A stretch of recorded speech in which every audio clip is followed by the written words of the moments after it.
Welcome to Lyra's transmission hour. Just let yourself drift and fall asleep.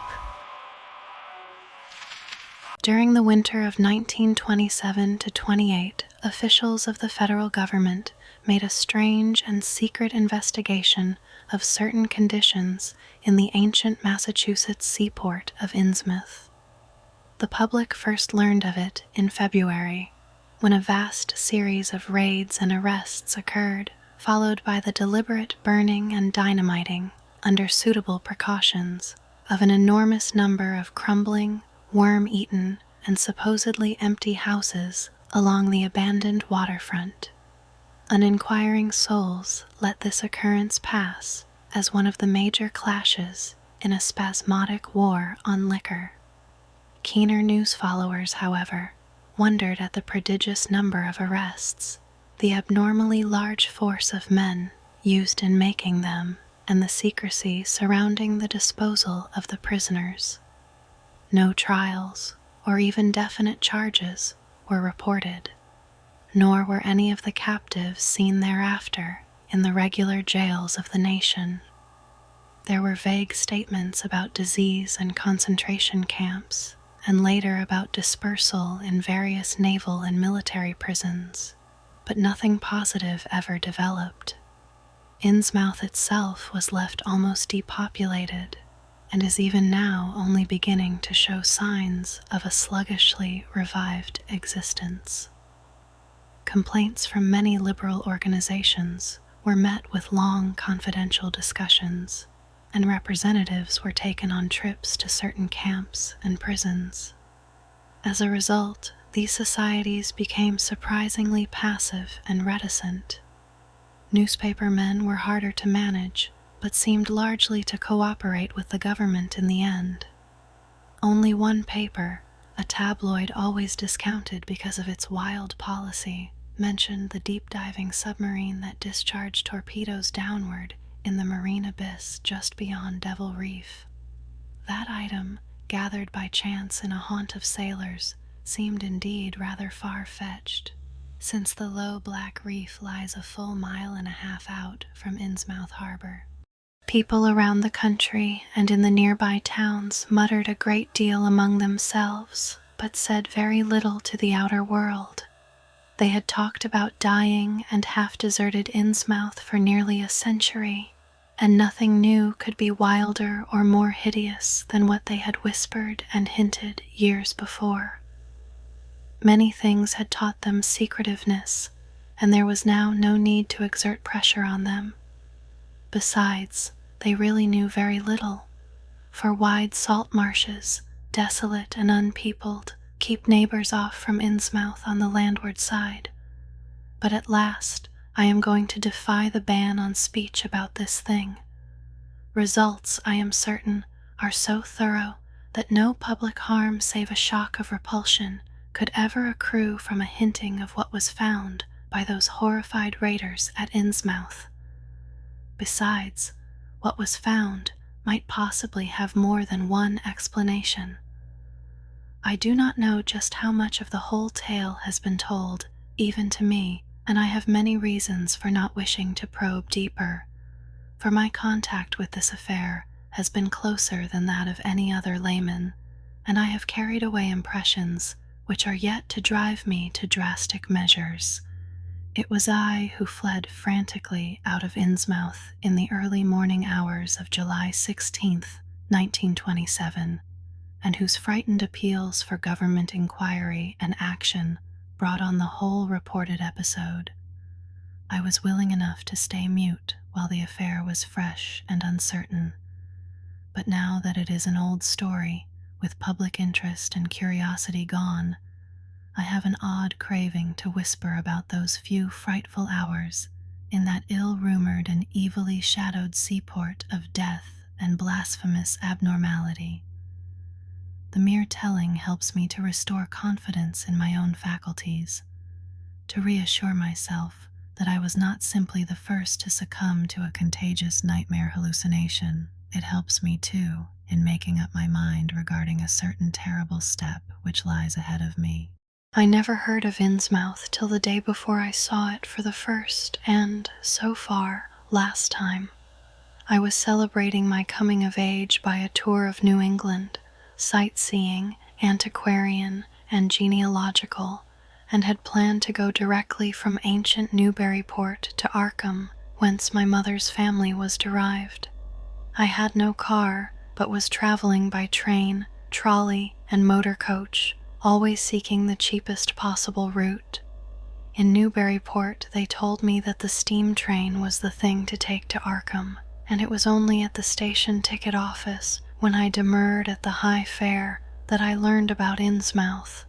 The stout, shrewd-faced agent, whose speech showed him to be no local man, seemed sympathetic toward my efforts at economy and made a suggestion that none of my other informants had offered. "You could take that old bus, I suppose," he said with a certain hesitation, "but it ain't thought much of hereabouts. It goes through Innsmouth, you may have heard about that, and so the people don't like it. Run by an Innsmouth fellow, Joe Sargent, but never gets any custom from here, or Arkham either, I guess. Wonder it keeps running at all. I suppose it's cheap enough, but I never see more'n 2 or 3 people in it, nobody but those Innsmouth folks. Leaves the square, front of Hammond's drugstore, at 10 a.m. and 7 p.m. unless they've changed lately. Looks like a terrible rattletrap. I've never been on it." That was the first I ever heard of shadowed Innsmouth. Any reference to a town not shown on common maps or listed in recent guidebooks would have interested me, and the agent's odd manner of allusion roused something like real curiosity. A town able to inspire such dislike in its neighbors, I thought, must be at least rather unusual and worthy of a tourist's attention. If it came before Arkham, I would stop off there, and so I asked the agent to tell me something about it. He was very deliberate and spoke with an air of feeling slightly superior to what he said. "Innsmouth? Well, it's a queer kind of a town down at the mouth of the Manaxet. Used to be almost a city, quite a port before the War of 1812, but all gone to pieces in the last 100 years or so. No railroad now, B&M never went through, and the branch line from Rowley was given up years ago. More empty houses than there are people, I guess, and no business to speak of except fishing and lobstering. Everybody trades mostly here or in Arkham or Ipswich. Once they had quite a few mills, but nothing's left now except one gold refinery running on the leanest kind of part-time. That refinery, though, used to be a big thing, and Old Man Marsh, who owns it, must be richer in Croesus. Queer old duck, though, and sticks mighty close in his home. He's supposed to have developed some skin disease or deformity late in life that makes him keep out of sight. Grandson of Captain Obed Marsh, who founded the business. His mother seems to have been some kind of foreigner, they say a South Sea Islander, so everybody raised Cain when he married an Ipswich girl 50 years ago. They always do that about Innsmouth people, and folks here and hereabouts always try to cover up any Innsmouth blood they have in 'em. But Marsh's children and grandchildren look just like anyone else so far as I can see. I've had 'em pointed out to me here, though, come to think of it, the elder children don't seem to be around lately. Never saw the old man. And why is everybody so down on Innsmouth? Well, young fellow, you mustn't take too much stock in what people around here say. They're hard to get started, but once they do get started, they never let up. They've been telling things about Innsmouth, whispering 'em mostly, for the last 100 years, I guess, and I gather they're more scared than anything else. Some of the stories would make you laugh, about old Captain Marsh driving bargains with the devil and bringing imps out of hell to live in Innsmouth, or about some kind of devil worship and awful sacrifices in some place near the wharves that people stumbled on around 1845 or thereabouts. But I come from Panton, Vermont, and that kind of story don't go down with me. You ought to hear, though, what some of the old-timers tell about the Black Reef off the coast. Devil Reef, they call it. It's well above water a good part of the time and never much below it, but at that you could hardly call it an island. The story is that there's a whole legion of devils seen sometimes on that reef, sprawled about or darting in and out of some kind of caves near the top. It's a rugged, uneven thing, a good bit over a mile out, and toward the end of shipping days, sailors used to make big detours just to avoid it. That is, sailors that didn't hail from Innsmouth. One of the things they had against old Captain Marsh was that he was supposed to land on it sometimes at night when the tide was right. Maybe he did, for I dare say the rock formation was interesting, and it's just barely possible he was looking for pirate loot and maybe finding it. But there was talk of his dealing with demons there. Fact is, I guess on the whole, it was really the captain that gave the bad reputation to the reef. That was before the big epidemic of 1846, when over half the folks in Innsmouth was carried off. They never did quite figure out what the trouble was, but it was probably some foreign kind of disease brought from China or somewhere by the shipping. It surely was bad enough. There was riots over it, and all sorts of ghastly doings that I don't believe ever got outside of town, and it left the place in awful shape, never came back. There can't be more than 300 or 400 people living there now. But the real thing behind the way folks feel is simply race prejudice, and I don't say I'm blaming those that hold it. I hate those Innsmouth folks myself, and I wouldn't care to go to their town. I suppose you know, though I can see you're a Westerner by your talk, what a lot our New England ships used to have to do with queer ports in Africa, Asia, the South Seas, and everywhere else, and what queer kinds of people they sometimes brought back with them. You've probably heard about the Salem man that came home with a Chinese wife, and maybe you know there's still a bunch of Fiji Islanders somewhere around Cape Cod. Well, there must be something like that back of the Innsmouth people. The place always was badly cut off from the rest of the country by marshes and creeks, and we can't be sure about the ins and outs of the matter, but it's pretty clear that old Captain Marsh must have brought home some odd specimens when he had all 3 of his ships in commission back in the 20s and 30s. There certainly is a strange kind of streak in the Innsmouth folks today. I don't know how to explain it, but it sort of makes you crawl. You'll notice a little in Sargent if you take his bus. Some of 'em have queer narrow heads with flat noses and bulgy starey eyes that never seem to shut, and their skin ain't quite right. Rough and scabby, and the sides of their necks are all shriveled or creased up. Get bald too, very young. The older fellows look the worst. Fact is, I don't believe I've ever seen a very old chap of that kind. Guess they must die of looking in the glass. Animals hate 'em. They used to have lots of horse trouble before autos came in. Nobody around here or in Arkham or Ipswich will have anything to do with 'em, and they act kind of offish themselves when they come to town or when anyone tries to fish on their grounds.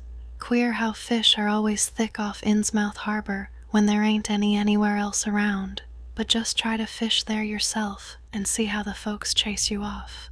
Those people used to come here on the railroad, walking and taking the train at Rowley after the branch was dropped, but now they use that bus. Yes, there's a hotel in Innsmouth called the Gilman House, but I don't believe it can amount to much. I wouldn't advise you to try it. Better stay over here and take the 10 o'clock bus tomorrow morning. Then you can get an evening bus there for Arkham at 8 o'clock. There was a factory inspector who stopped at the Gilman a couple of years ago, and he had a lot of unpleasant hints about the place. Seems they get a queer crowd there, for this fellow heard voices in other rooms, though most of 'em was empty, that gave him the shivers. It was foreign talk, he thought, but he said the bad thing about it was the kind of voice that sometimes spoke. It sounded so unnatural, slopping like, he said, that he didn't dare undress and go to sleep. Just waited up and lit out the first thing in the morning. The talk went on most all night. This fellow, Casey his name was, had a lot to say about how the Innsmouth folks watched him and seemed kind of on guard. He found the Marsh refinery a queer place, It's in an old mill on the lower falls of the Manoxet. What he said tallied up with what I'd heard. Books in bad shape, and no clear account of any kind of dealings. You know, it's always been a kind of mystery where the Marshes get the gold they refine. They've never seemed to do much buying in that line, but years ago they shipped out an enormous lot of ingots. Used to be talk of a queer foreign kind of jewelry that the sailors and refinery men sometimes sold on the sly, or that was seen once or twice on some of the Marsh women folks. People allowed maybe old Captain Obed traded for it in some heathen port, especially since he was always ordering stacks of glass beads and trinkets such as seafaring men used to get for native trade. Others thought and still think he'd found an old pirate cache out on Devil Reef. But here's a funny thing. The old captain's been dead these 60 years, and there ain't been a good-sized ship out of the place since the Civil War. But just the same, the Marshes still keep on buying a few of those native trade things. Mostly glass and rubber gewgaws, they tell me. Maybe the Innsmouth folks like 'em to look at themselves. God knows they've gotten to be about as bad as South Sea cannibals and Guinea savages. That plague of '46 must have taken off the best blood in the place. Anyway, they're a doubtful lot now, and the Marshes and the other rich folks are as bad as any. As I told you, there probably ain't more'n 400 people in the whole town, in spite of all the streets they say there are. I guess they're what they call white trash down south, lawless and sly and full of secret doings.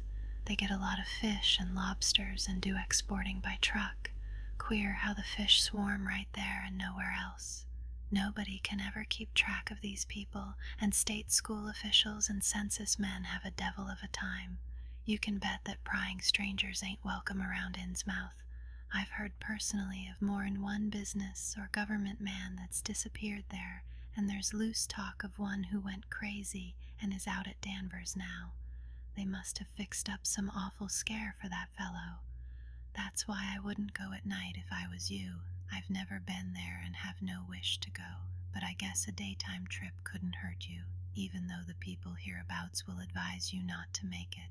If you're just sightseeing and looking for old-time stuff, Innsmouth ought to be quite a place for you.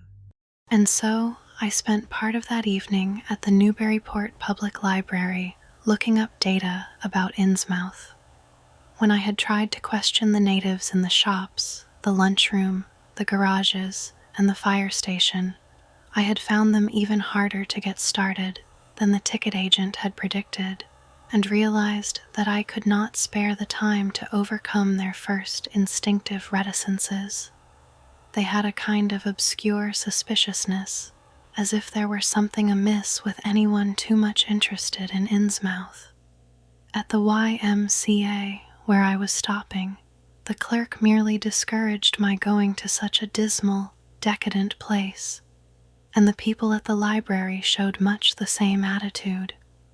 Clearly, in the eyes of the educated, Innsmouth was merely an exaggerated case of civic degeneration.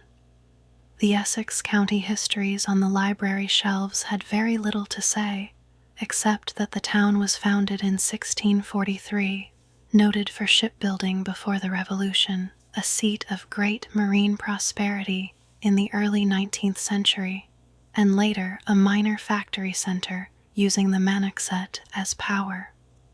The epidemic and riots of 1846 were very sparsely treated, as if they formed a discredit to the county. References to decline were few, though the significance of the later record was unmistakable. After the Civil War, all industrial life was confined to the Marsh Refining Company, and the marketing of gold ingots formed the only remaining bit of major commerce aside from the eternal fishing.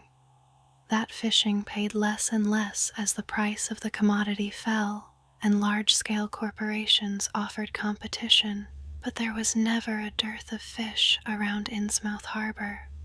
Foreigners seldom settled there, and there was some discreetly veiled evidence that a number of Poles and Portuguese who had tried it had been scattered in a peculiarly drastic fashion. Most interesting of all was a glancing reference to the strange jewelry vaguely associated with Innsmouth. It had evidently impressed the whole countryside more than a little, for mention was made of specimens in the Museum of Miskatonic University at Arkham and in the display room of the Newburyport Historical Society. The fragmentary descriptions of these things were bald and prosaic, but they hinted to me an undercurrent of persistent strangeness.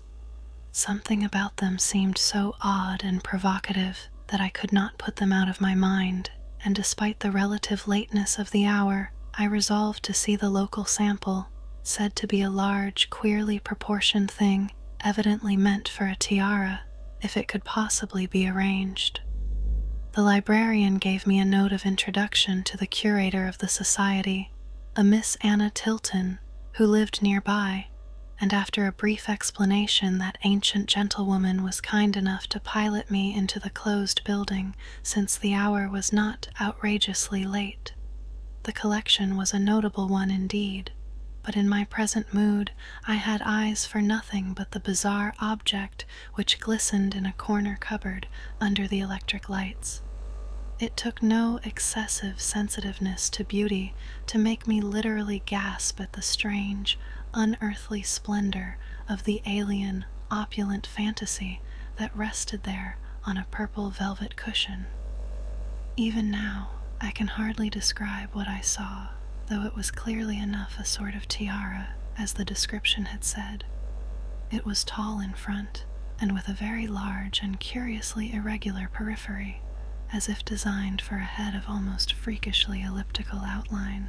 The material seemed to be predominantly gold, though a weird lighter lustrousness hinted at some strange alloy with an equally beautiful and scarcely identifiable metal. Its condition was almost perfect, and one could have spent hours in studying the striking and puzzlingly untraditional designs, some simply geometrical and some plainly marine, chased or molded in high relief on its surface with a craftsmanship of incredible skill and grace. The longer I looked, the more the thing fascinated me, and in this fascination there was a curiously disturbing element hardly to be classified or accounted for. At first I decided that it was the queer otherworldly quality of the art which made me uneasy. All other art objects I had ever seen either belonged to some known racial or national stream, or else were consciously modernistic defiances of every recognized stream. This tiara was neither. It clearly belonged to some settled technique of infinite maturity and perfection, yet that technique was utterly remote from any, Eastern or Western, ancient or modern, which I had ever heard of or seen exemplified. It was as if the workmanship were that of another planet. However, I soon saw that my uneasiness had a second and perhaps equally potent source residing in the pictorial and mathematical suggestions of the strange designs. The patterns all hinted of remote secrets and unimaginable abysses in time and space, and the monotonously aquatic nature of the reliefs became almost sinister. Among these reliefs were fabulous monsters of abhorrent grotesqueness and malignity, half ichthyic and half batrachian in suggestion, which one could not dissociate from a certain haunting and uncomfortable sense of pseudo-memory, as if they called up some image from deep cells and tissues whose retentive functions are wholly primal and awesomely ancestral. At times I fancied that every contour of these blasphemous fish frogs was overflowing with the ultimate quintessence of unknown and inhuman evil. In odd contrast to the tiara's aspect was its brief and prosy history as related by Miss Tilton. It had been pawned for a ridiculous sum at a shop in State Street in 1873 by a drunken Innsmouth man, shortly afterward killed in a brawl. The society had acquired it directly from the pawnbroker, at once giving it a display worthy of its quality. It was labeled as of probable East Indian or Indo-Chinese provenance, though the attribution was frankly tentative. Miss Tilton, comparing all possible hypotheses regarding its origin and its presence in New England, was inclined to believe that it formed part of some exotic pirate horde discovered by old Captain Obed Marsh. This view was surely not weakened by the insistent offers of purchase at a high price which the Marshes began to make as soon as they knew of its presence, and which they repeated to this day despite the Society's unvarying determination not to sell. As the good lady showed me out of the building, she made it clear that the pirate theory of the Marsh fortune was a popular one among the intelligent people of the region. Her own attitude toward shadowed Innsmouth, which she had never seen, was one of disgust at a community slipping far down the cultural scale, and she assured me that the rumors of devil worship were partly justified by a peculiar secret cult which had gained force there and engulfed all the Orthodox churches.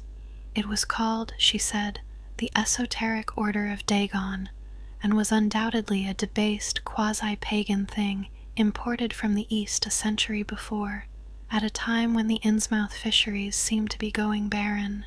Its persistence among a simple people was quite natural in view of the sudden and permanent return of abundantly fine fishing, and it soon came to be the greatest influence on the town, replacing Freemasonry altogether and taking up headquarters in the old Masonic Hall on New Church Green.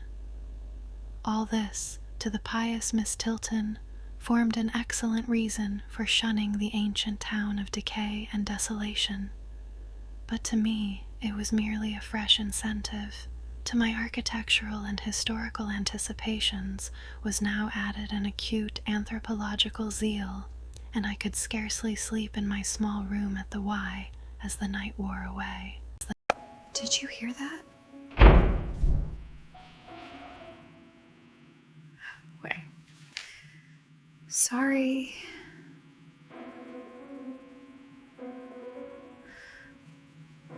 Where was I? Shortly before 10 the next morning, I stood with one small valise in front of Hammond's drugstore in Old Market Square, waiting for the Innsmouth bus. As the hour for its arrival drew near, I noticed a general drift of the loungers to other places up the street, or to the ideal lunch across the square.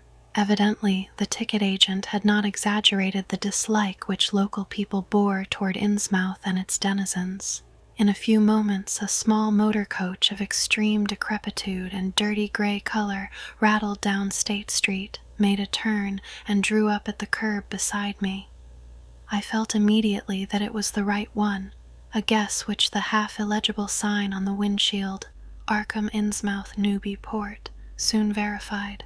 There were only 3 passengers, dark, unkempt men of sullen visage and somewhat youthful cast, and when the vehicle stopped, they clumsily shambled out and began walking up State Street in a silent, almost furtive fashion. The driver also alighted, and I watched him as he went into the drugstore to make some purchase. This, I reflected, must be the Joe Sargent mentioned by the ticket agent. And even before I noticed any details, there spread over me a wave of spontaneous aversion which could be neither checked nor explained. It suddenly struck me as very natural that the local people should not wish to ride on a bus owned and driven by this man, or to visit any oftener than possible the habitat of such a man and his kinsfolk. When the driver came out of the store, I looked at him more carefully and tried to determine the source of my evil impression. He was a thin, stoop-shouldered man, not much under 6 feet tall, dressed in shabby blue civilian clothes and wearing a frayed gray golf cap. His age was perhaps 35, but the odd, deep creases in the sides of his neck made him seem older when one did not study his dull, expressionless face. He had a narrow head, bulging, watery blue eyes that seemed never to wink, a flat nose, a receding forehead and chin, and singularly undeveloped ears. His long, thick lip and coarse-pored, grayish cheeks seemed almost beardless except for some sparse yellow hairs that straggled and curled in irregular patches, and in places the surface seemed queerly irregular, as if peeling from some cutaneous disease. His hands were large and heavily veined, and had a very unusual grayish-blue tinge. The fingers were strikingly short in proportion to the rest of the structure, and seemed to have a tendency to curl closely into the huge palm. As he walked toward the bus, I observed his peculiarly shambling gait, and saw that his feet were inordinately immense. The more I studied them, the more I wondered how he could buy any shoes to fit them. A certain greasiness about the fellow increased my dislike. He was evidently given to working or lounging around the fish docks, and carried with him much of their characteristic smell. Just what foreign blood was in him I could not even guess. His oddities certainly did not look Asiatic, Polynesian, Levantine, or Negroid, yet I could see why the people found him alien. I myself would have thought of biological degeneration rather than alienage. I was sorry when I saw that there would be no other passengers on the bus. Somehow, I did not like the idea of riding alone with this driver, but as leaving time obviously approached, I conquered my qualms and followed the man aboard, extending him a dollar bill and murmuring the single word Innsmouth. He looked curiously at me for a second as he returned 40 cents change without speaking. I took a seat far behind him, but on the same side of the bus, since I wished to watch the shore during the journey. At length, the decrepit vehicle started with a jerk and rattled noisily past the old brick buildings of State Street amidst a cloud of vapor from the exhaust. Glancing at the people on the sidewalks, I thought I detected in them a curious wish to avoid looking at the bus, or at least a wish to avoid seeming to look at it.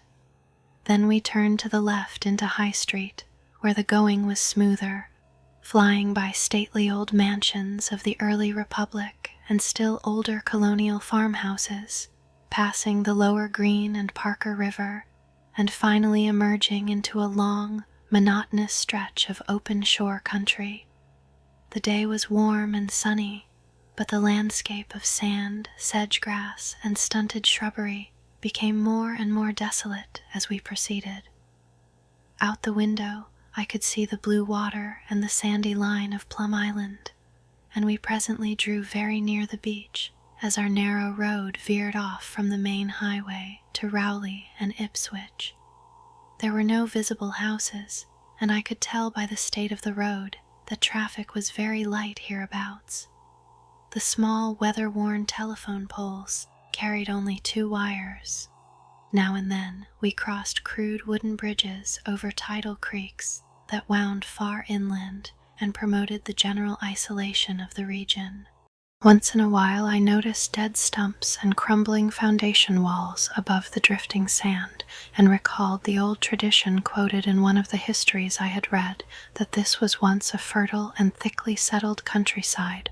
The change, it was said, came simultaneously with the Innsmouth epidemic of 1846, and was thought by simple folk to have a dark connection with hidden forces of evil.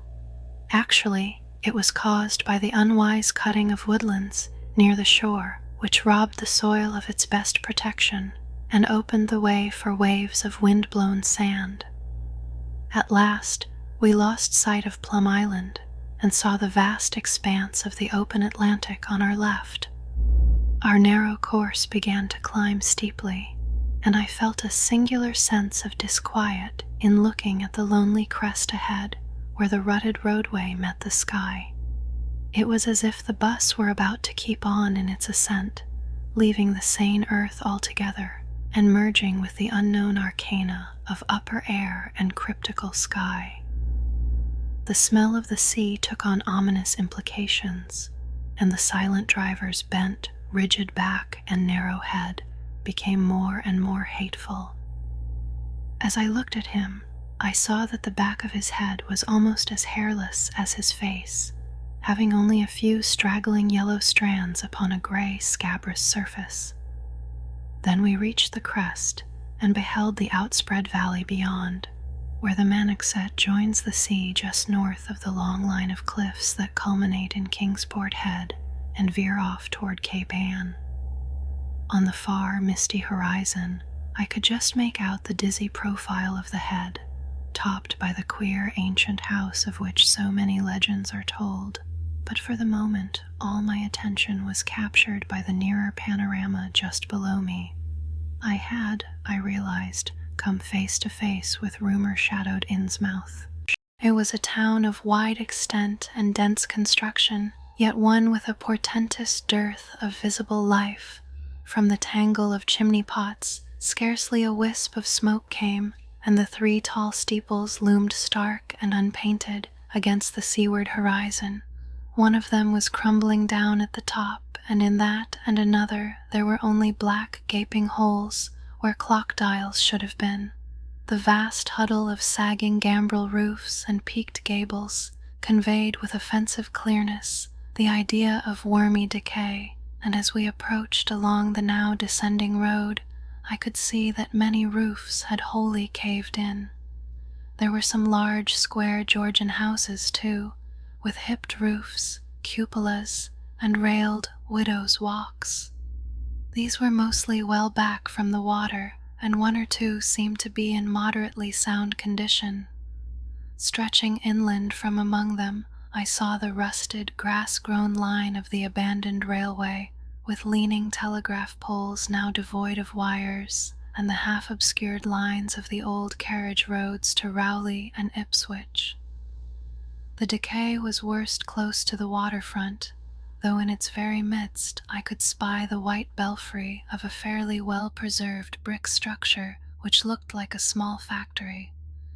The harbor, long clogged with sand, was enclosed by an ancient stone breakwater, on which I could begin to discern the minute forms of a few seated fishermen, and at whose end were what looked like the foundations of a bygone lighthouse. A sandy tongue had formed inside this barrier, and upon it I saw a few decrepit cabins, moored dories, and scattered lobster pots. The only deep water seemed to be where the river poured out past the belfried structure and turned southward to join the ocean at the breakwater's end. Here and there the ruins of wharves jutted out from the shore to end in indeterminate rottenness, those farthest south seeming the most decayed. And far out at sea, despite a high tide, I glimpsed a long black line scarcely rising above the water, yet carrying a suggestion of odd latent malignancy. This, I knew, must be Devil Reef. As I looked, a subtle, curious sense of beckoning seemed superadded to the grim repulsion, and oddly enough, I found this overtone more disturbing than the primary impression. We met no one on the road, but presently began to pass deserted farms in varying stages of ruin. Then I noticed a few inhabited houses with rags stuffed in the broken windows, and shells and dead fish lying about the littered yards. Once or twice I saw listless-looking people working in barren gardens, or digging clams on the fishy-smelling beach below, and groups of dirty, simian-visaged children playing around weed-grown doorsteps. Somehow, these people seemed more disquieting than the dismal buildings, for almost everyone had certain peculiarities of face and motions which I instinctively disliked without being able to define or comprehend them. For a second, I thought this typical physique suggested some picture I had seen, perhaps in a book, under circumstances of particular horror or melancholy. But this pseudo-recollection passed very quickly. As the bus reached a lower level, I began to catch the steady note of a waterfall through the unnatural stillness. The leaning, unpainted houses grew thicker, lined both sides of the road, and displayed more urban tendencies than did those we were leaving behind. The panorama ahead had contracted to a street scene, and in spots I could see where a cobblestone pavement and stretches of brick sidewalk had formerly existed. All the houses were apparently deserted, and there were occasional gaps where tumble-down chimneys and cellar walls told of buildings that had collapsed. Pervading everything was the most nauseous, fishy odor imaginable. Soon, cross streets and junctions began to appear, those on the left leading to shoreward realms of unpaved squalor and decay, while those on the right shewed vistas of departed grandeur. So far, I had seen no people in the town, but there now came signs of a sparse habitation, curtained windows here and there, and an occasional battered motor car at the curb.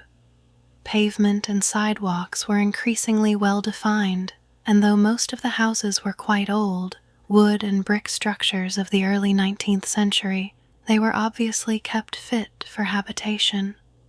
As an amateur antiquarian, I almost lost my olfactory disgust and my feeling of menace and repulsion amidst this rich, unaltered survival from the past. But I was not to reach my destination without one very strong impression of poignantly disagreeable quality. The bus had come to a sort of open concourse or radial point, with churches on two sides, and the bedraggled remains of a circular green in the center, and I was looking at a large pillared hall on the right-hand junction ahead. The structure's once white paint was now gray and peeling, and the black and gold sign on the pediment was so faded that I could only with difficulty make out the words, Esoteric Order of Dagon. This, then, was the former Masonic hall, now given over to a degraded cult. As I strained to decipher this inscription, my notice was distracted by the raucous tones of a cracked bell across the street, and I quickly turned to look out the window on my side of the coach. The sound came from a squat-towered stone church of manifestly later date than most of the houses, built in a clumsy Gothic fashion and having a disproportionately high basement with shuttered windows. Though the hands of its clock were missing on the side I glimpsed, I knew that those hoarse strokes were telling the hour of 11. Then suddenly all thoughts of time were blotted out by an onrushing image of sharp intensity and unaccountable horror which had seized me before I knew what it really was. The door of the church basement was open, revealing a rectangle of blackness inside, and as I looked, a certain object crossed or seemed to cross that dark rectangle, burning into my brain a momentary conception of nightmare which was all the more maddening because analysis could not show a single nightmarish quality in it. It was a living object, the first except the driver that I had seen since entering the compact part of the town, and had I been in a steadier mood, I would have found nothing whatever of terror in it. Clearly, as I realized a moment later, it was the pastor, clad in some peculiar vestments, doubtless introduced since the Order of Dagon had modified the ritual of the local churches. The thing which had probably caught my first subconscious glance and supplied the touch of bizarre horror was the tall tiara he wore, an almost exact duplicate of the one Miss Tilton had shown me the previous evening. This, acting on my imagination, had supplied namelessly sinister qualities to the indeterminate face and robed, shambling form beneath it. There was not, I soon decided, any reason why I should have felt that shuddering touch of evil pseudo-memory. Was it not natural that a local mystery cult should adopt among its regimentals an unique type of headdress made familiar to the community in some strange way, perhaps as treasure trove? A very thin sprinkling of repellent-looking youngish people now became visible on the sidewalks, lone individuals, and silent knots of 2 or 3. The lower floors of the crumbling houses sometimes harbored small shops with dingy signs, and I noticed a parked truck or two as we rattled along. The sound of waterfalls became more and more distinct, and presently I saw a fairly deep river gorge ahead, spanned by a wide iron-railed highway bridge beyond which a large square opened out. As we clanked over the bridge, I looked out on both sides and observed some factory buildings on the edge of the grassy bluff, or partway down. The water far below was very abundant, and I could see 2 vigorous sets of falls upstream on my right and at least 1 downstream on my left. From this point, the noise was quite deafening. Then we rolled into the large semicircular square across the river and drew up on the right-hand side in front of a tall, cupola-crowned building with remnants of yellow paint and with a half-effaced sign proclaiming it to be the Gilman House. I was glad to get out of that bus, and at once proceeded to check my valise in the shabby hotel lobby. There was only one person in sight, an elderly man without what I had come to call the Innsmouth look, and I decided not to ask him any of the questions which bothered me, remembering that odd things had been noticed in this hotel. Instead, I strolled out on the square from which the bus had already gone and studied the scene minutely and appraisingly. One side of the cobblestoned open space was the straight line of the river. The other was a semicircle of slant-roofed brick buildings of about the 1800 period, from which several streets radiated away to the southeast, south, and southwest. Lamps were depressingly few and small, all low-powered incandescents, and I was glad that my plans called for departure before dark, even though I knew the moon would be bright. The buildings were all in fair condition, and included perhaps a dozen shops in current operation, of which one was a grocery of the first national chain, others a dismal restaurant, a drugstore, and a wholesale fish dealer's office, and still another, at the eastern extremity of the square near the river, an office of the town's only industry, the Marsh Refining Company. There were perhaps 10 people visible, and 4 or 5 automobiles and motor trucks stood scattered about. I did not need to be told that this was the civic center of Innsmouth. Eastward I could catch blue glimpses of the harbor, against which rose the decaying remains of 3 once beautiful Georgian steeples, and toward the shore on the opposite bank of the river I saw the white belfry surmounting what I took to be the Marsh Refinery. For some reason or other, I chose to make my first inquiries at the chain grocery, whose personnel was not likely to be native to Innsmouth. I found a solitary boy of about 17 in charge, and was pleased to note the brightness and affability which promised cheerful information.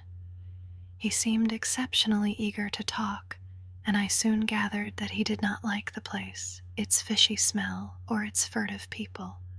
A word with any outsider was a relief to him. He hailed from Arkham, boarded with a family who came from Ipswich, and went back home whenever he got a moment off. His family did not like him to work in Innsmouth, but the chain had transferred him there, and he did not wish to give up his job. There was, he said, no public library or chamber of commerce in Innsmouth, but I could probably find my way about. The street I had come down was Federal. West of that were the fine old residence streets, Broad, Washington, Lafayette, and Adams, and east of it were the shoreward slums. It was in these slums, along Main Street, that I would find the old Georgian churches, but they were all long abandoned. It would be well not to make oneself too conspicuous in such neighborhoods, especially north of the river, since the people were sullen and hostile. Some strangers had even disappeared. Certain spots were almost forbidden territory, as he had learned at considerable cost. One must not, for example, linger much around the Marsh Refinery, or around any of the still-used churches, or around the pillared order of Dagon Hall at Newchurch Green. Those churches were very odd, all violently disavowed by their respective denominations elsewhere, and apparently using the queerest kind of ceremonials and clerical vestments. Their creeds were heterodox and mysterious, involving hints of certain marvelous transformations leading to bodily immortality of a sort on this earth.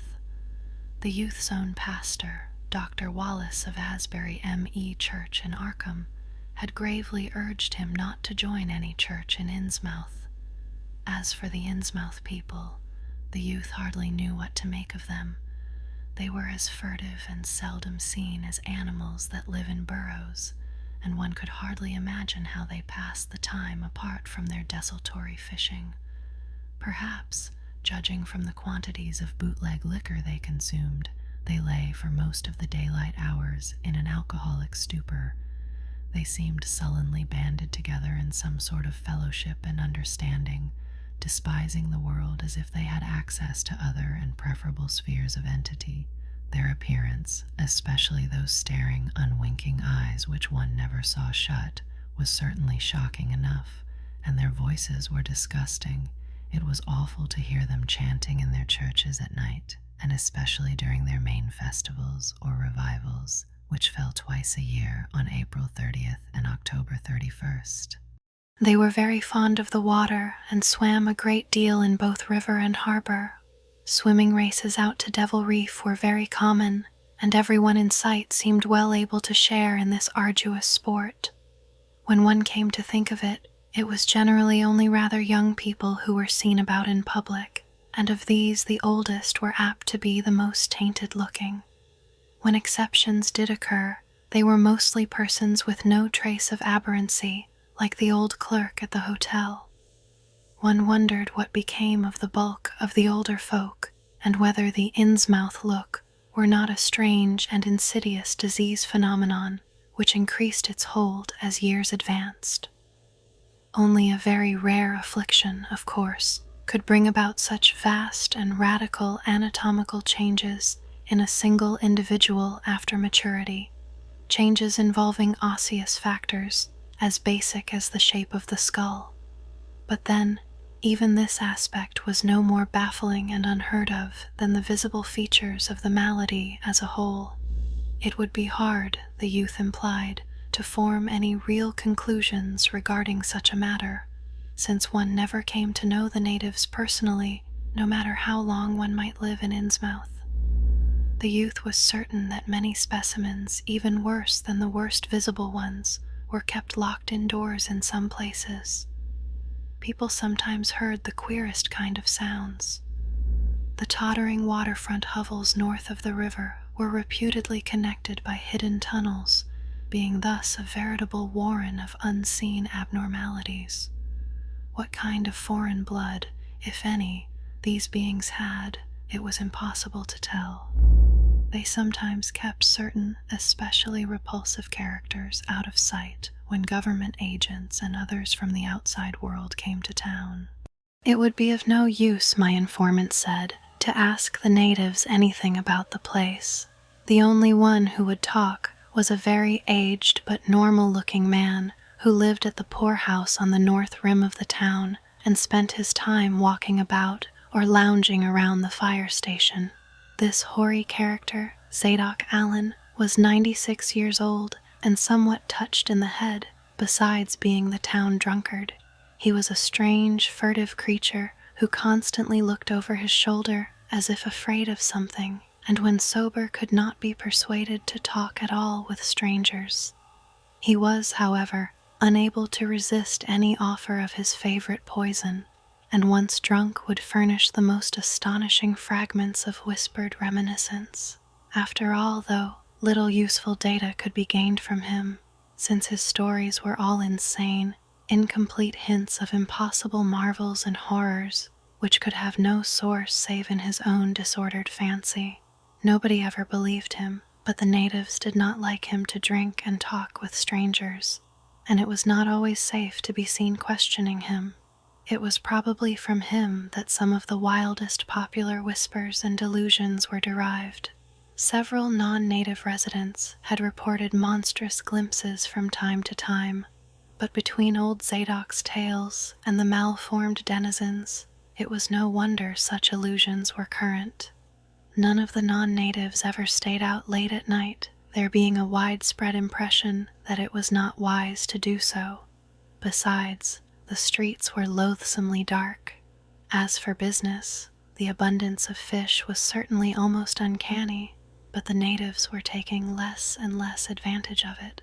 Moreover, prices were falling and competition was growing. Of course, the town's real business was the refinery, whose commercial office was on the square only a few doors east of where we stood. Old Man Marsh was never seen, but sometimes went to the works in a closed, curtained car. There were all sorts of rumors about how Marsh had come to look. He had once been a great dandy, and people said he still wore the frock-coated finery of the Edwardian age, curiously adapted to certain deformities. His sons had formerly conducted the office in the square, but latterly they had been keeping out of sight a good deal and leaving the brunt of affairs to the younger generation. The sons and their sisters had come to look very queer, especially the elder ones, and it was said that their health was failing. One of the Marsh daughters was a repellent, reptilian-looking woman who wore an excess of weird jewelry, clearly of the same exotic tradition as that to which the strange tiara belonged. My informant had noticed it many times, and had heard it spoken of as coming from some secret horde, either of pirates or of demons. The clergymen, or priests, or whatever they were called nowadays, also wore this kind of ornament as a headdress, but one seldom caught glimpses of them. Other specimens the youth had not seen, though many were rumored to exist around Innsmouth. The Marshes, together with the other 3 gently bred families of the town, the Waits, the Gilmans, and the Elliots, were all very retiring. They lived in immense houses along Washington Street, and several were reputed to harbor in concealment certain living kinsfolk whose personal aspect forbade public view, and whose deaths had been reported and recorded. Warning me that many of the street signs were down, the youth drew for my benefit a rough but ample and painstaking sketch map of the town's salient features. After a moment's study, I felt sure that it would be of great help and pocketed it with profuse thanks. Disliking the dinginess of the single restaurant I had seen, I bought a fair supply of cheese crackers and ginger wafers to serve as a lunch later on. My program, I decided, would be to thread the principal streets, talk with any non-natives I might encounter, and catch the 8 o'clock coach for Arkham. The town, I could see, formed a significant and exaggerated example of communal decay, but being no sociologist, I would limit my serious observations to the field of architecture. Thus, I began my systematic, though half-bewildered tour of Innsmouth's narrow, shadow-blighted ways. Crossing the bridge and turning toward the roar of the lower falls, I passed close to the Marsh refinery, which seemed oddly free from the noise of industry. This building stood on the steep river bluff near a bridge and an open confluence of streets, which I took to be the earliest civic center, displaced after the Revolution by the present town square. Recrossing the gorge on the Main Street Bridge, I struck a region of utter desertion which somehow made me shudder. Collapsing huddles of gambrel roofs formed a jagged and fantastic skyline, above which rose the ghoulish, decapitated steeple of an ancient church. Some houses along Main Street were tenanted, but most were tightly boarded up. Down unpaved side streets I saw the black, gaping windows of deserted hovels, many of which leaned at perilous and incredible angles through the sinking of part of the foundations. Those windows stared so spectrally that it took courage to turn eastward toward the waterfront. Certainly, the terror of a deserted house swells in geometrical rather than arithmetical progression as houses multiply to form a city of stark desolation. The sight of such endless avenues of fishy-eyed vacancy and death, and the thought of such linked infinities of black, brooding compartments given over to cobwebs and memories and the conqueror worm, start up vestigial fears and aversions that not even the stoutest philosophy can disperse. Fish Street was as deserted as Main, though it differed in having many brick and stone warehouses still in excellent shape. Water Street was almost its duplicate, save that there were great seaward gaps where wharves had been. Not a living thing did I see, except for the scattered fishermen on the distant breakwater, and not a sound did I hear save the lapping of the harbor tides and the roar of the falls in the Manoxet. The town was getting more and more on my nerves, and I looked behind me furtively as I picked my way back over the tottering Water Street Bridge. The Fish Street Bridge, according to the sketch, was in ruins. North of the river, there were traces of squalid life, active fish-packing houses in Water Street, smoking chimneys and patched roofs here and there, occasional sounds from indeterminate sources, and infrequent shambling forms in the dismal streets and unpaved lanes. But I seemed to find this even more oppressive than the southerly desertion. For one thing, the people were more hideous and abnormal than those near the center of the town, so that I was several times evilly reminded of something utterly fantastic which I could not quite place. Undoubtedly, the alien strain in the Innsmouth folk was stronger here than farther inland, unless, indeed, the Innsmouth look were a disease rather than a blood strain, in which case this district might be held to harbor the more advanced cases. One detail that annoyed me was the distribution of the few faint sounds I heard. They ought naturally to have come wholly from the visibly inhabited houses, yet in reality were often strongest inside the most rigidly boarded-up facades. There were creakings, scurryings, and hoarse, doubtful noises, and I thought uncomfortably about the hidden tunnels suggested by the grocery boy. Suddenly, I found myself wondering what the voices of those denizens would be like. I had heard no speech so far in this quarter, and was unaccountably anxious not to do so. Pausing only long enough to look at two fine but ruinous old churches at Main and Church Streets, I hastened out of that vile waterfront slum. My next logical goal was New Church Green, but somehow or other I could not bear to repass the church in whose basement I had glimpsed the inexplicably frightening form of that strangely diademed priest or pastor. Besides, the grocery youth had told me that the churches, as well as the Order of Dagon Hall, were not advisable neighborhoods for strangers. Accordingly, I kept north along Main to Martin, then turning inland, crossing Federal Street safely north of the Green, and entering the decayed patrician neighborhood of northern Broad, Washington, Lafayette, and Adams Streets. Though these stately old avenues were ill-surfaced and unkempt, their elm-shaded dignity had not entirely departed. Mansion after mansion claimed my gaze, most of them decrepit and boarded up amidst neglected grounds, but one or two in each street showing signs of occupancy. In Washington Street, there was a row of 4 or 5 in excellent repair, and with finely tended lawns and gardens. The most sumptuous of these, with wide terraced parterres extending back the whole way to Lafayette Street, I took to be the home of Old Man Marsh, the afflicted refinery owner. In all these streets no living thing was visible, and I wondered at the complete absence of cats and dogs from Innsmouth. Another thing which puzzled and disturbed me, even in some of the best preserved mansions, was the tightly shuttered condition of many third-story and attic windows. Furtiveness and secretiveness seemed universal in this hushed city of alienage and death, and I could not escape the sensation of being watched from ambush on every hand by sly, staring eyes that never shut. I shivered as the cracked stroke of 3 sounded from a belfry on my left. Too well did I recall the squat church from which those notes came. Following Washington Street toward the river, I now faced a new zone of former industry and commerce, noting the ruins of a factory ahead and seeing others with the traces of an old railway station and covered railway bridge beyond, up the gorge on my right.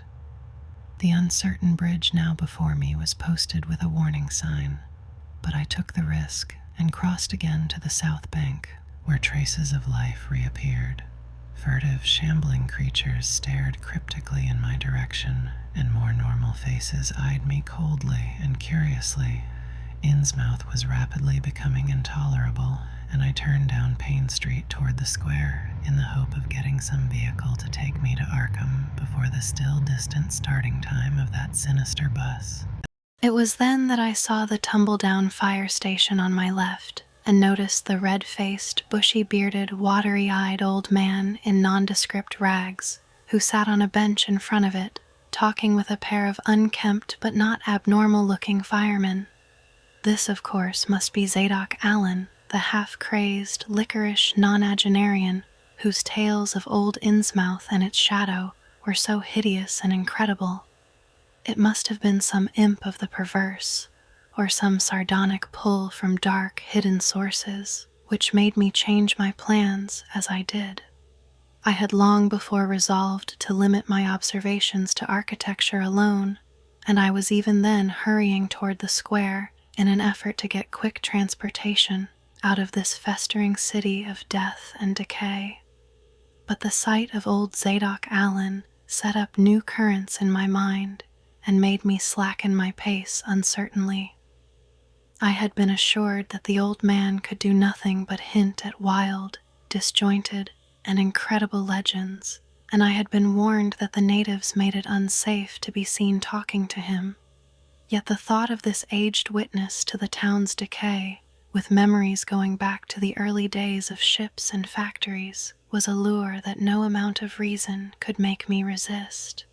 After all, the strangest and maddest of myths are often merely symbols or allegories based upon truth, and old Zadok must have seen everything which went on around Innsmouth for the last 90 years. Curiosity flared up beyond sense and caution, and in my youthful egotism, I fancied I might be able to sift a nucleus of real history from the confused, extravagant outpouring I would probably extract with the aid of raw whiskey. I knew that I could not accost him then and there, for the firemen would surely notice and object. Instead, I reflected, I would prepare by getting some bootleg liquor at a place where the grocery boy had told me it was plentiful. Then I would loaf near the fire station in apparent casualness and fall in with old Zadok after he had started on one of his frequent rambles. The youth said that he was very restless, seldom sitting around the station for more than an hour or two at a time. A quart bottle of whiskey was easily, though not cheaply, obtained in the rear of a dingy variety store just off the square in Elliott Street. The dirty-looking fellow who waited on me had a touch of the staring Innsmouth look, but was quite civil in his way, being perhaps used to the custom of such convivial strangers, truckmen, gold buyers, and the like, as were occasionally in town.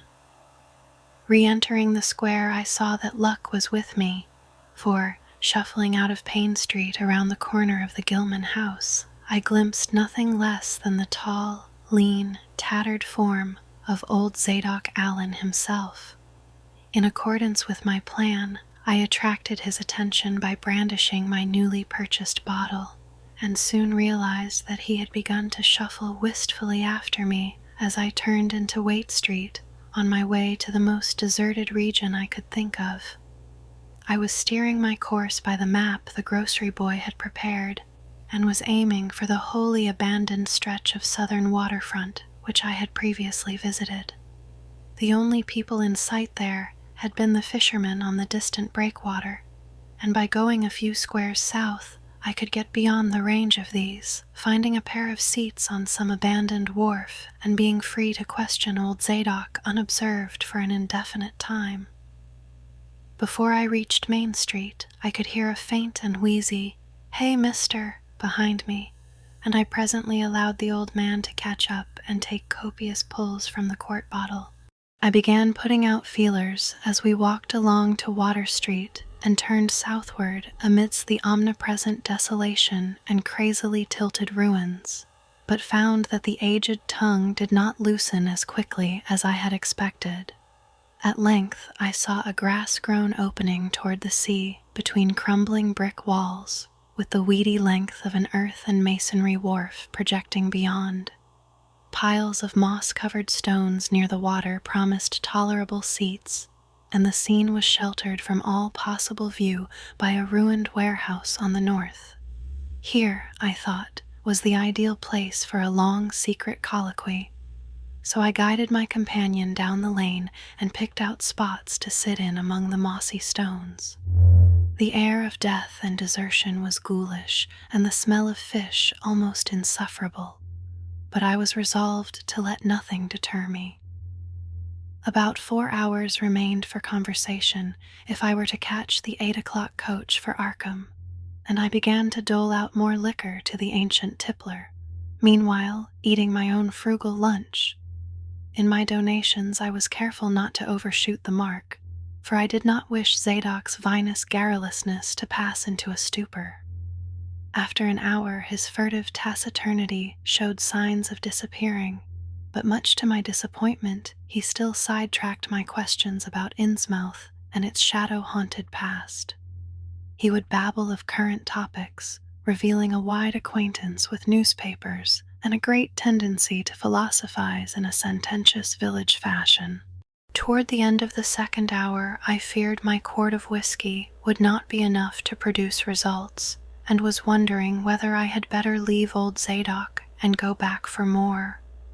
Just then, however, chance made the opening which my questions had been unable to make, and the wheezing ancient's rambling took a turn that caused me to lean forward and listen alertly. My back was toward the fishy-smelling sea, but he was facing it, and something or other had caused his wandering gaze to light on the low, distant line of Devil Reef, then showing plainly and almost fascinatingly above the waves. The sight seemed to displease him, for he began a series of weak curses which ended in a confidential whisper and a knowing leer. He bent toward me, took hold of my coat lapel, and hissed out some hints that could not be mistaken. Thars were it all begun, that cursed place of all wickedness where the deep water starts. Gate o' hell, sheer drop down to a bottom no sound in line can tek. Old Cap'n Obed done it, him that found out more'n was good for him in the South Sea Islands.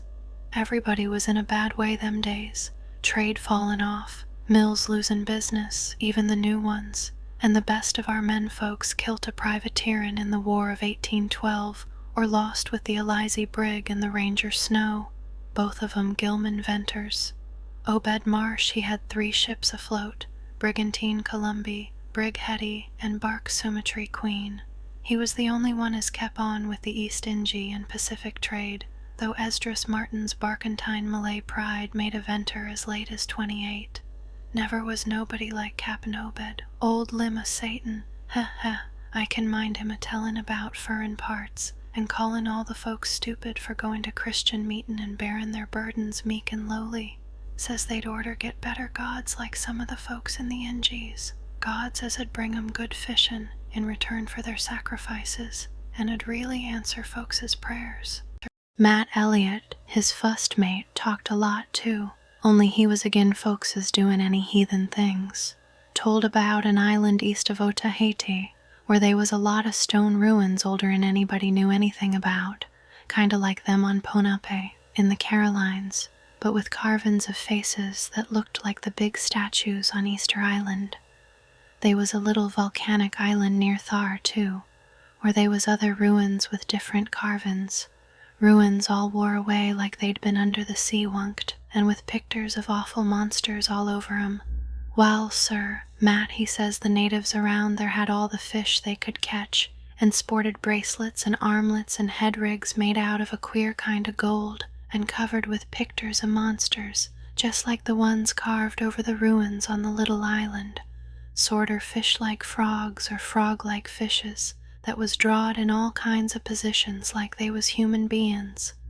Nobody could get out of them where they got all the stuff, and all the other natives wondered how they managed to find fish in plenty even when the very next islands had lean pickin's. Matt he got to wonderin' too, and so did Cap'n Obed. Obed he notices, besides, that lots of the handsome young folks had drop out of sight for good from year to year, and that they wain't many old folks around. Also, He thinks some of the folks looks derned queer even for Kanaki's. It took Obed to get the truth out of them heathen. I don't know how he done it, but he begun by trading for the gold-like things they wore, asked 'em where they come from, and if they could get more, and finally wormed the story out of the old chief, Wallachia, they called him. Nobody but Obed had ever believed the old yeller devil, but the Cap'n Cud read folks like they was books. Heh, heh, nobody never believes me now when I tell 'em, and I don't suppose you will, young feller, though come to look at ye, ye have kinda got them sharp redden eyes like Obed had. The old man's whisper grew fainter, and I found myself shuddering at the terrible and sincere portentousness of his intonation, even though I knew his tale could be nothing but drunken fantasy.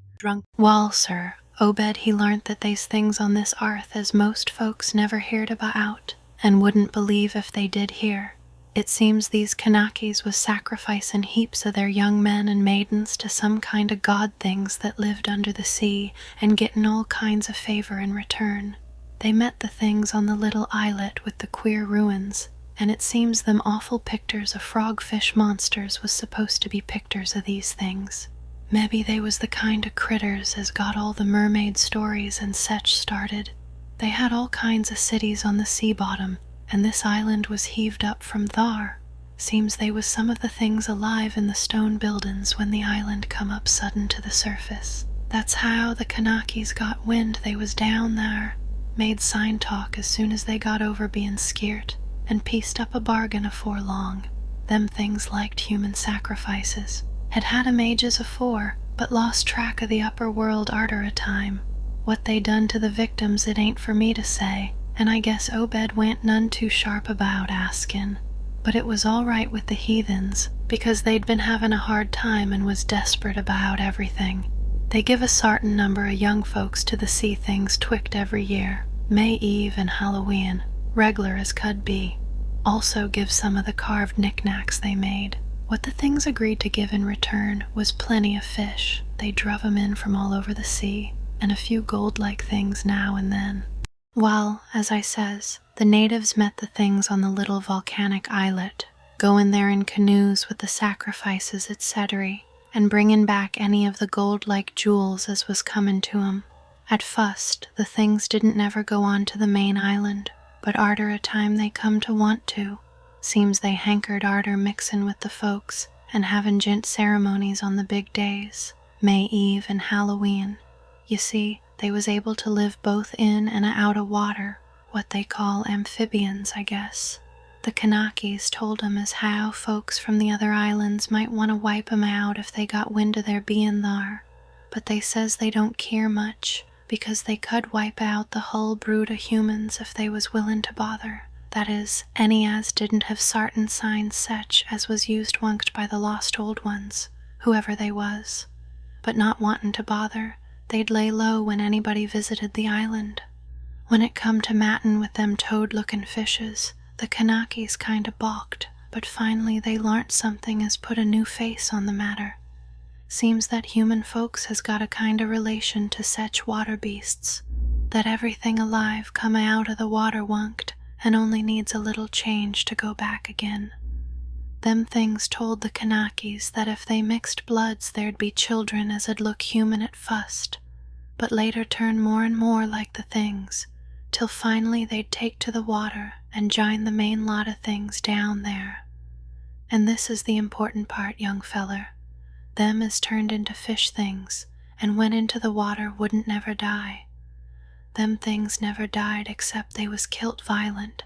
Wall, sir, it seems by the time Obed knowed them islanders, they was all full of fish blood from them deep water things. When they got old and begun to show it, they was kep' hid until they felt like takin' to the water and quittin' the place. Some was more tecked than others, and some never did change quite enough to take to the water, but mostly they turned out just the way them things said. Them as was born more like the things changed arly, but them as was nearly human sometimes stayed on the island till they was past 70, though they'd usually go down under for trial trips afore that. Folks as had took to the water generally come back a good deal to visit, so's a man 'ud often be a-talkin' to his own 5 times great-grandfather who'd left the dry land a couple of 100 years or so afore. Everybody got out of the idea of dyin', except in canoe wars with the other islanders, or as sacrifices to the sea gods down below, or from snake bite or plague or sharp gallopin' ailments or somethin' afore they could take to the water, but simply looked for'ard to a kind of change that went a bit horrible arter a while. They thought what they'd got was well with all they'd had to give up, and I guess Obed kinda come to think the same hisself when he'd chewed over old Wallacheia's story a bit. Wallachia, though, was one of the few as hadn't got none of the fish blood, bein' of a royal line that intermarried with royal lines on other islands. Wallachia he showed Obed a lot of rites and incantations as had to do with the sea things, and let him see some of the folks in the village as had changed a lot from human shape. Somehow or other, though, he never would let him see one of the reg'lar things from right out of the water. In the end, he give him a funny kind of thing, a jig made out of lead or something, that he said'd bring up the fish things from any place in the water where they might be a nest of 'em. The idea was to drop it down with the right kind of prayers and sech. Wallachia allowed as the things was scattered all over the world, so's anybody that looked about could find a nest and bring 'em up if they was wanted. Matt he didn't like this business at all, and wanted Obed should keep away from the island, but the cap'n was sharp for gain, and found he could get them gold-like things so cheap it'd pay him to make a specialty of 'em. Things went on that way for years, and Obed got enough of that gold-like stuff to make him start the refinery in Waite's old run-down fullin' mill. He didn't dast sell the pieces like they was, for folks'd be all the time asking questions. All the same, his crews'd get a piece and dispose of it now and then, even though they was swore to keep quiet, and he let his women folks wear some of the pieces as was more human-like than most. Wall, come about 38, when I was 7-year-old, Obed he found the island people all wiped out between Viegas. Seems the other islanders had got wind of what was goin' on, and had took matters into their own hands. S'pose they must 'a' had, arter all, them old magic signs as the sea thing says was the only things they was afeard of.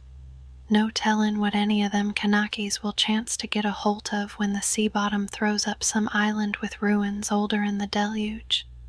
Pious cusses these was. They didn't leave nothin' standin' on either the main island or the little volcanic islet, except what parts of the ruins was too big to knock down. In some places they was little stones strewed about, like charms, with somethin' on 'em like what ye call a swastika nowadays. Probably them was the old one's signs. Folks all wiped out, no trace of no gold-like things, and none of the nearby Kanakis 'ud breathe a word about the matter, wouldn't even admit they'd ever been any people on that island. That naturally hit Obed pretty hard, seein' as his normal trade was doin' very poor. It hit the whole of Innsmouth, too, because in seafarin' days what profited the master of a ship generally profited the crew proportionate. Most of the folks around the town took the hard times kinda sheep-like and resigned, but they was in bad shape because the fishin' was peterin' out and the mills wain't doin' none too well. Then's the time Obed he begun a cursin' at the folks for bein' dull sheep and prayin' to a Christian heaven as didn't help 'em none. He told 'em he'd knowed of folks as prayed to gods that give somethin' ye really need, and says if a good bunch of men 'ud stand by him, he could maybe get a holt of sartin powers as 'ud bring plenty of fish and quite a bit of gold. O' course them as sarved on the Sumatry Queen and seed the island knowed what he meant, and wain't none too anxious to get clost to see things like they'd heard tell on, but them as didn't know what 'twas all about got kinda swayed by what Obed had to say, and begun to ask him what he could do to set 'em on the way to the faith as 'ud bring 'em results. Here the old man faltered, mumbled, and lapsed into a moody and apprehensive silence, glancing nervously over his shoulder and then turning back to stare fascinatedly at the distant black reef. When I spoke to him, he did not answer, so I knew I would have to let him finish the bottle. The insane yarn I was hearing interested me profoundly, for I fancied there was contained within it a sort of crude allegory based upon the strangenesses of Innsmouth and elaborated by an imagination at once creative and full of scraps of exotic legend. Not for a moment did I believe that the tale had any really substantial foundation, but nonetheless the account held a hint of genuine terror, if only because it brought in references to strange jewels clearly akin to the malign tiara I had seen at Newburyport. Perhaps the ornaments had, after all, come from some strange island, and possibly the wild stories were lies of the bygone Obed himself rather than of this antique toper. I handed Zadok the bottle, and he drained it to the last drop. It was curious how he could stand so much whiskey, for not even a trace of thickness had come into his high, wheezy voice. He licked the nose of the bottle and slipped it into his pocket, then beginning to nod and whisper softly to himself.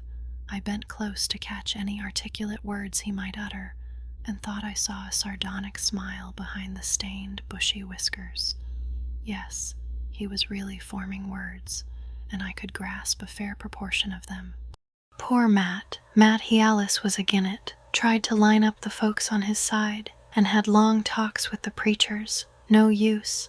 They run the Congregational parson out of town, and the Methodist feller quit. Never did see Resolved Babcock, the Baptist parson, agin Wrath o' Jehovah. I was a mighty little critter, but I heard what I heard and seen what I seen. Dagon and Ashtoreth, Belial and Beelzebub, Golden Calf and the idols of Canaan and the Philistines, Babylonish abominations, Mene, Tekel, O parson. He stopped again, and from the look in his watery blue eyes, I feared he was close to a stupor after all. But when I gently shook his shoulder, he turned on me with astonishing alertness and snapped out some more obscure phrases. Don't believe me, hey? Ha ha ha. Then just tell me, young feller, why Cap'n Obed and 20-odd other folks used to row out to Devil Reef in the dead of night and chant things so loud you could hear 'em all over town when the wind was right. Tell me that, hey? And tell me why Obed was allus droppin' heavy things down into the deep water t'other side of the reef where the bottom shoots down like a cliff lower'n you can sound. Tell me what he done with that funny-shaped lead thing jig as Wallachia give him. Hey, boy, and what did they all howl on May Eve and again the next Halloween? And why'd the new church parsons, fellers as used to be sailors, wear them queer robes and cover theirselves with them gold-like things Obed brung? Hey? The watery blue eyes were almost savage and maniacal now, and the dirty white beard bristled electrically. Old Zadok probably saw me shrink back, for he had begun to cackle evilly. Ha ha ha ha, beginning to see, hey? Maybe you'd like to ha-been me in them days, when I seed things at night out to sea from the cupola top of my house. Oh, I can tell ye little pitchers have big ears, and I wain't missin' nothin' of what was gossiped about Cap'n Obed and the folks out to the reef. Heh, heh, heh.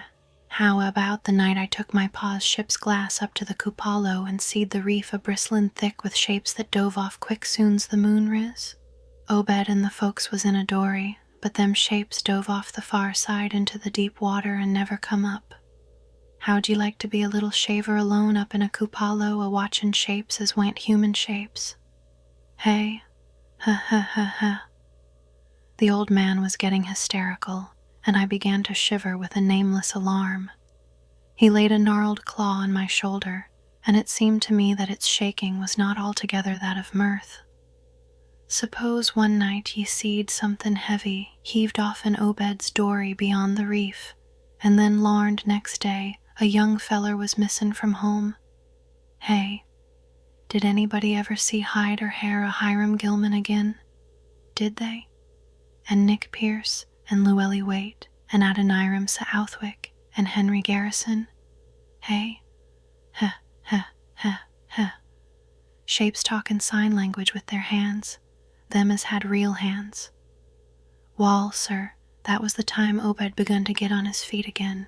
Folks see his 3 darters a-wearin' gold-like things as nobody'd never see on 'em afore, and smoke started comin' out of the refinery chimbly. Other folks were prosperin' too. Fish begun to swarm into the harbor fit to kill, and heaven knows what sized cargoes we begun to ship out to Newburyport, Arkham, and Boston. 'Twas then Obed got the old branch railroad put through.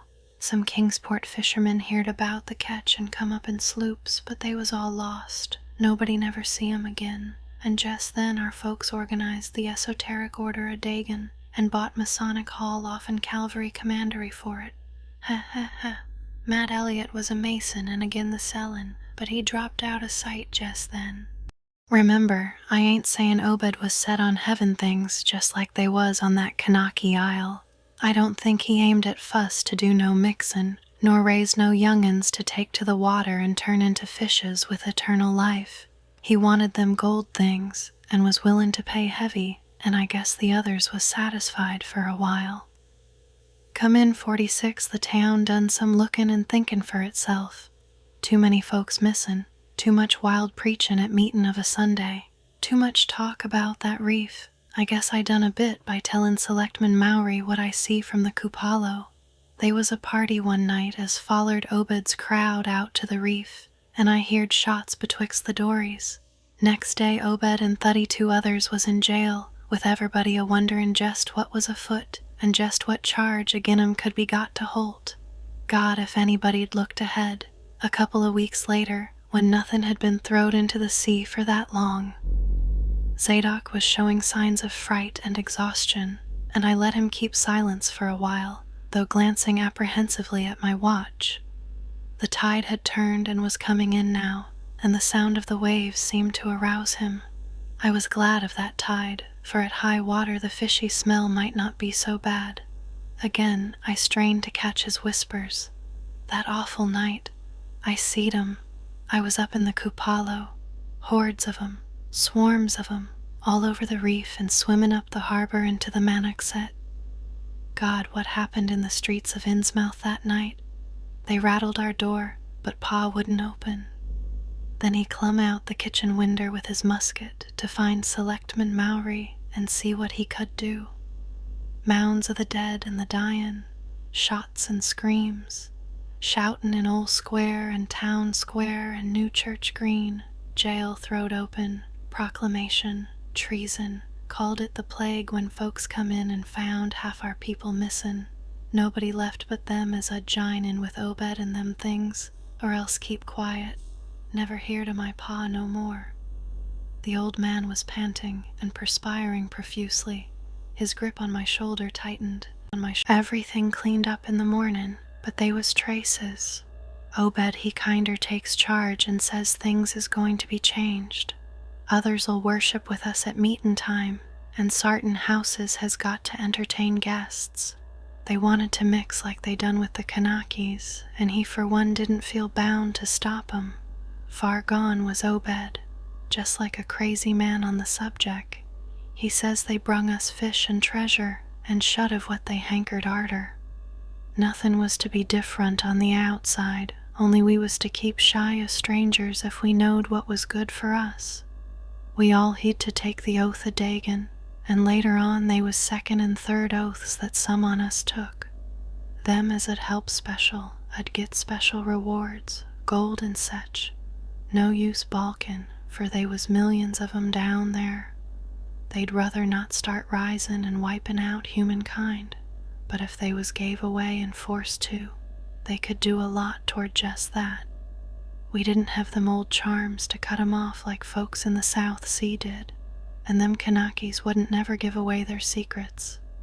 Yield up enough sacrifices and savage knickknacks and harborage in the town when they wanted it, and they'd let well enough alone, wouldn't bother no strangers as might bear tales outside, that is, without they got pryin', all in the band of the faithful, order o' Dagon, and the children should never die, but go back to the Mother Hydra and Father Dagon, what we all come from wunkt. Cthulhu Ftan, Funglui Mungluanaf, Cthulhu Relia, Ganagel Ftan. Old Zadok was fast lapsing into stark raving, and I held my breath.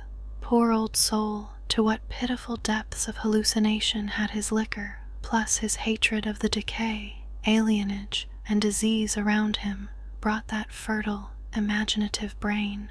He began to moan now, and tears were coursing down his channeled cheeks into the depths of his beard. In 46, Captain Obed took a second wife that nobody in the town never see. Some says he didn't want to, but was made to by them as he'd called in. Had 3 children by her, 2 as disappeared young, but 1 gal as looked like anybody else and was educated in Europe. Obed finally got her married off by a trick to an Arkham feller, as didn't suspect nothin'. But nobody outside'll have nothin' to do with Innsmouth folks now. Barnabas Marsh that runs the refinery now is Obed's grandson by his fust wife, son of Onesiphorus, his eldest son, but his mother was another of them as went never seed outdoors. Right now Barnabas is about changed, can't shed his eyes no more, and is all out of shape. They say he still wears clothes, but he'll take to the water soon. Mebbe he's tried it already. They do sometimes go down for little spells afore they go for good. Ain't been see to be out in public for nigh on 10 year. Don't know how his poor wife can feel. She come from Ipswich, and they nigh lynched Barnabas when he courted her 50-odd year ago. Obed he died in 78, and all the next generation is gone now. The fust wife's children dead, and the rest, God knows.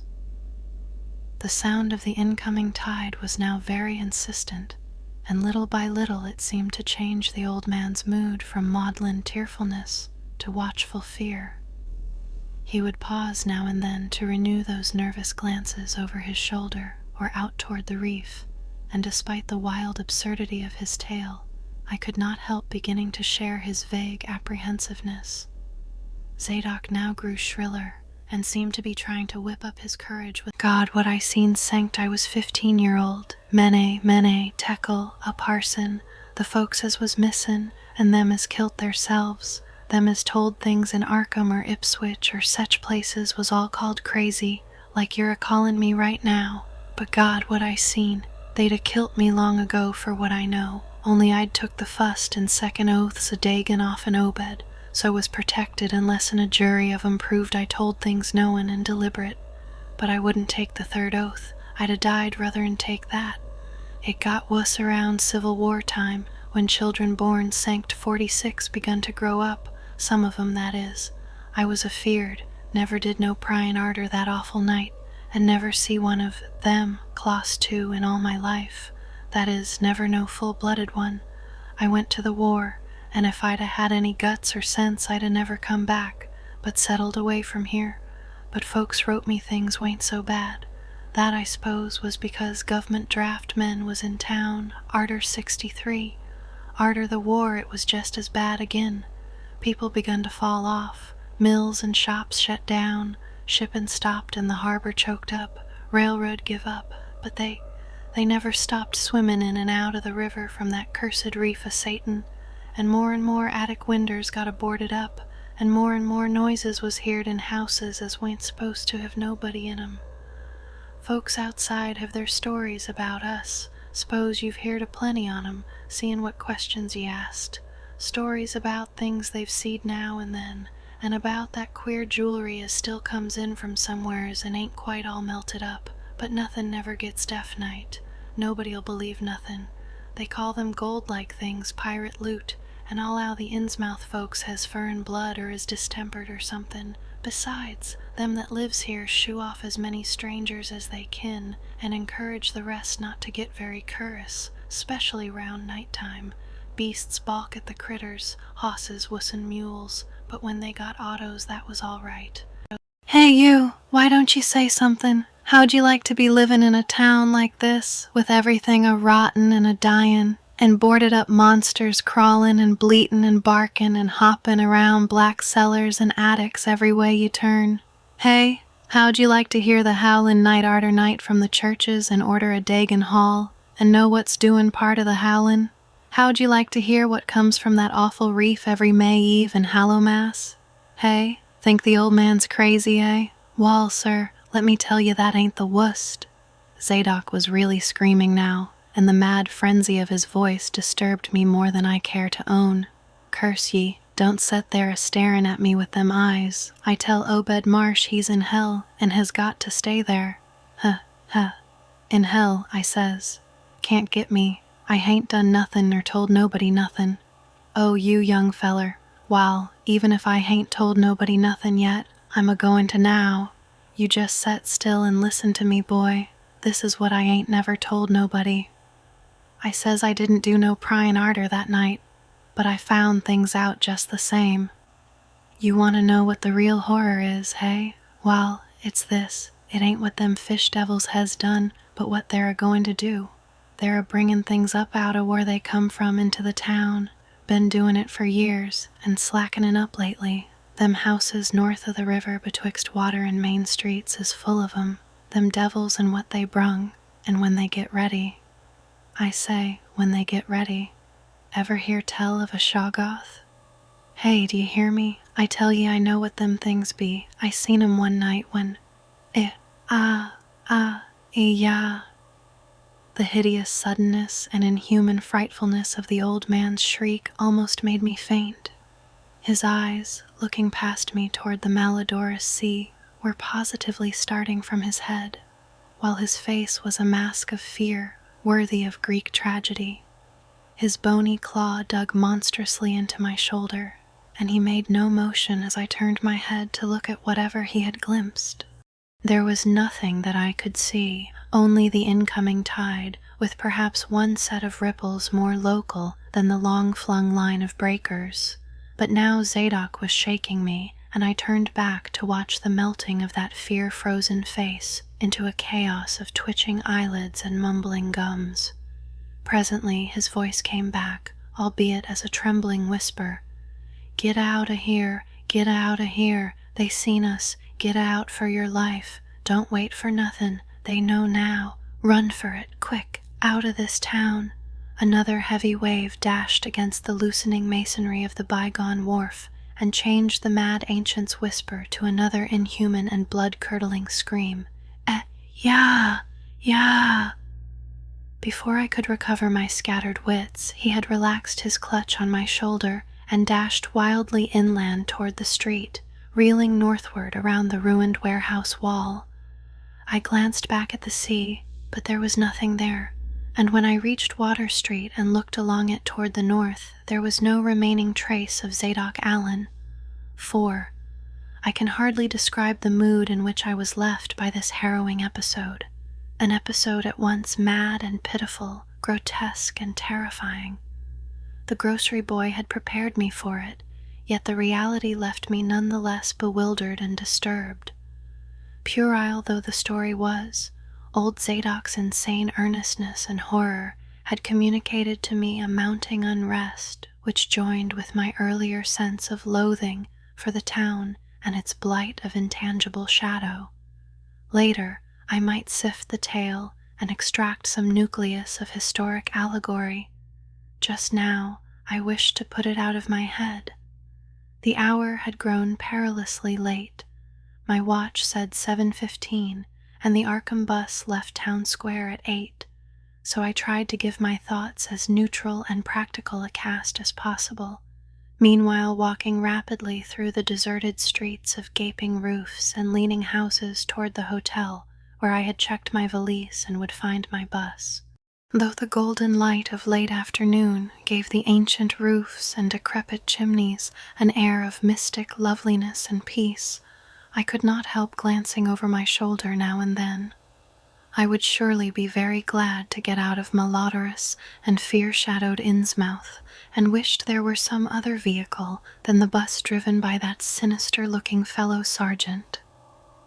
Yet I did not hurry too precipitately, for there were architectural details worth viewing at every silent corner, and I could easily, I calculated, cover the necessary distance in a half-hour.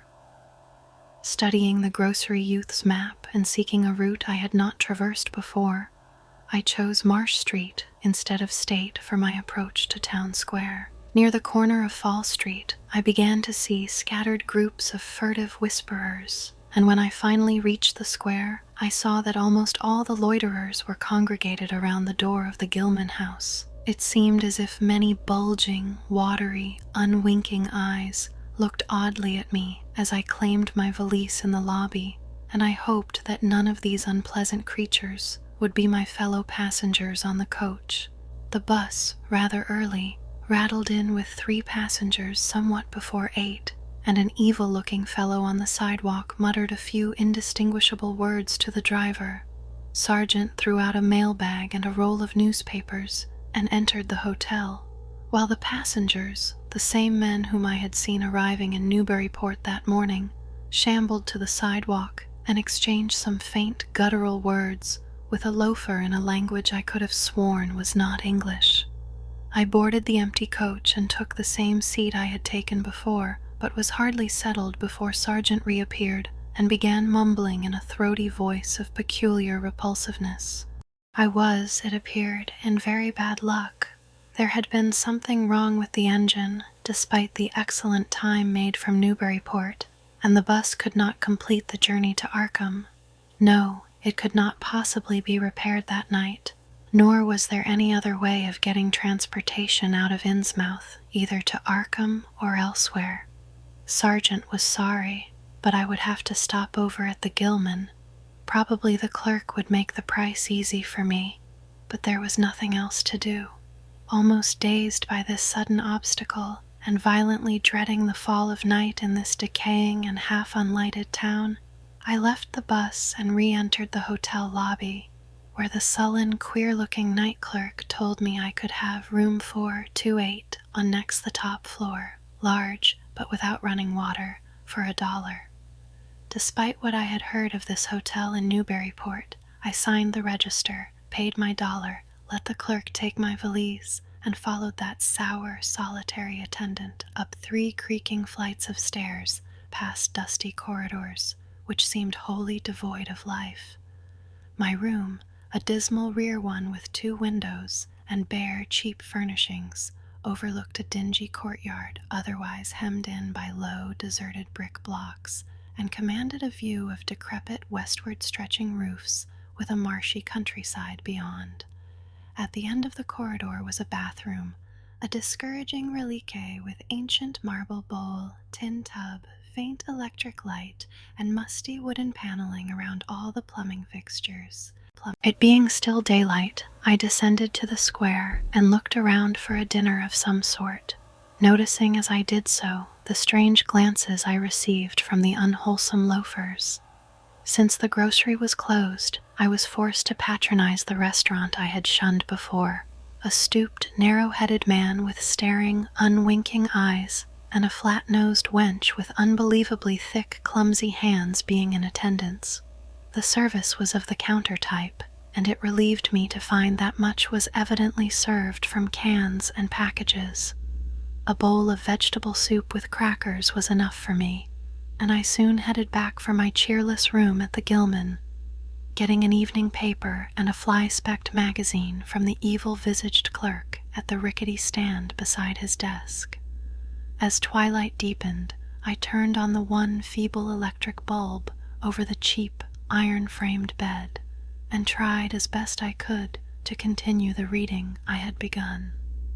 I felt it advisable to keep my mind wholesomely occupied, for it would not do to brood over the abnormalities of this ancient, blight-shadowed town while I was still within its borders. The insane yarn I had heard from the aged drunkard did not promise very pleasant dreams, and I felt I must keep the image of his wild, watery eyes as far as possible from my imagination. Also, I must not dwell on what that factory inspector had told the Newburyport ticket agent about the Gilman house and the voices of its nocturnal tenants.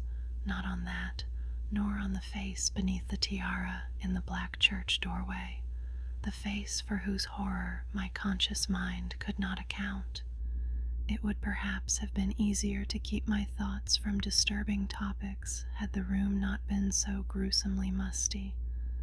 As it was, the lethal mustiness blended hideously with the town's general fishy odor and persistently focused one's fancy on death and decay. Another thing that disturbed me was the absence of a bolt on the door of my room. One had been there, as marks clearly showed, but there were signs of recent removal. No doubt it had become out of order, like so many other things in this decrepit edifice. In my nervousness, I looked around and discovered a bolt on the clothes press, which seemed to be of the same size, judging from the marks, as the one formerly on the door. To gain a partial relief from the general tension, I busied myself by transferring this hardware to the vacant place with the aid of a handy 3-in-1 device, including a screwdriver, which I kept on my keyring. The bolt fitted perfectly, and I was somewhat relieved when I knew that I could shoot it firmly upon retiring. Not that I had any real apprehension of its need, but that any symbol of security was welcome in an environment of this kind. There were adequate bolts on the 2 lateral doors to connecting rooms, and these I proceeded to fasten. I did not undress, but decided to read till I was sleepy, and then lie down with only my coat, collar, and shoes off. Taking a pocket flashlight from my valise, I placed it in my trousers so that I could read my watch if I woke up later in the dark.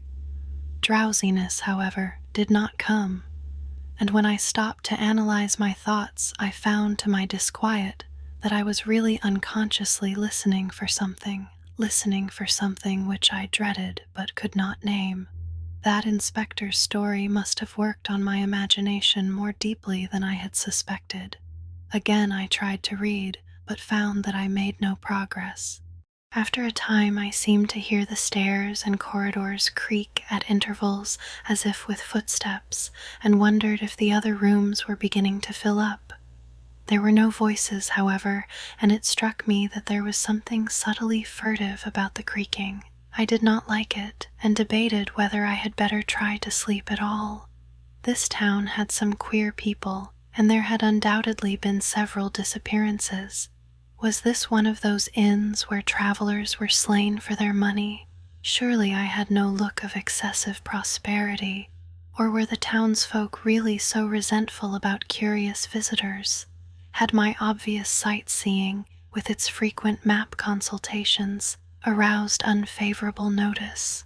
It occurred to me that I must be in a highly nervous state to let a few random creakings set me off speculating in this fashion, but I regretted nonetheless that I was unarmed.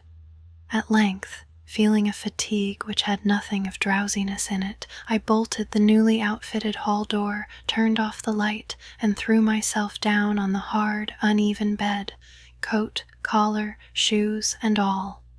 In the darkness, every faint noise of the night seemed magnified, and a flood of doubly unpleasant thoughts swept over me. I was sorry I had put out the light, yet was too tired to rise and turn it on again. Then, after a long, dreary interval, and prefaced by a fresh creaking of stairs and corridor, there came that soft, damnably unmistakable sound, which seemed like a malign fulfillment of all my apprehensions. Without the least shadow of a doubt, the lock on my hall door was being tried, cautiously, furtively, tentatively, with a key. My sensations upon recognizing this sign of actual peril were perhaps less rather than more tumultuous because of my previous vague fears. I had been, albeit without definite reason, instinctively on my guard, and that was to my advantage in the new and real crisis, whatever it might turn out to be. Nevertheless, the change in the menace from vague premonition to immediate reality was a profound shock, and fell upon me with the force of a genuine blow. It never once occurred to me that the fumbling might be a mere mistake. Malign purpose was all I could think of, and I kept deathly quiet, awaiting the would-be intruder's next move. After a time, the cautious rattling ceased, and I heard the room to the north entered with a pass key. Then the lock of the connecting door to my room was softly tried.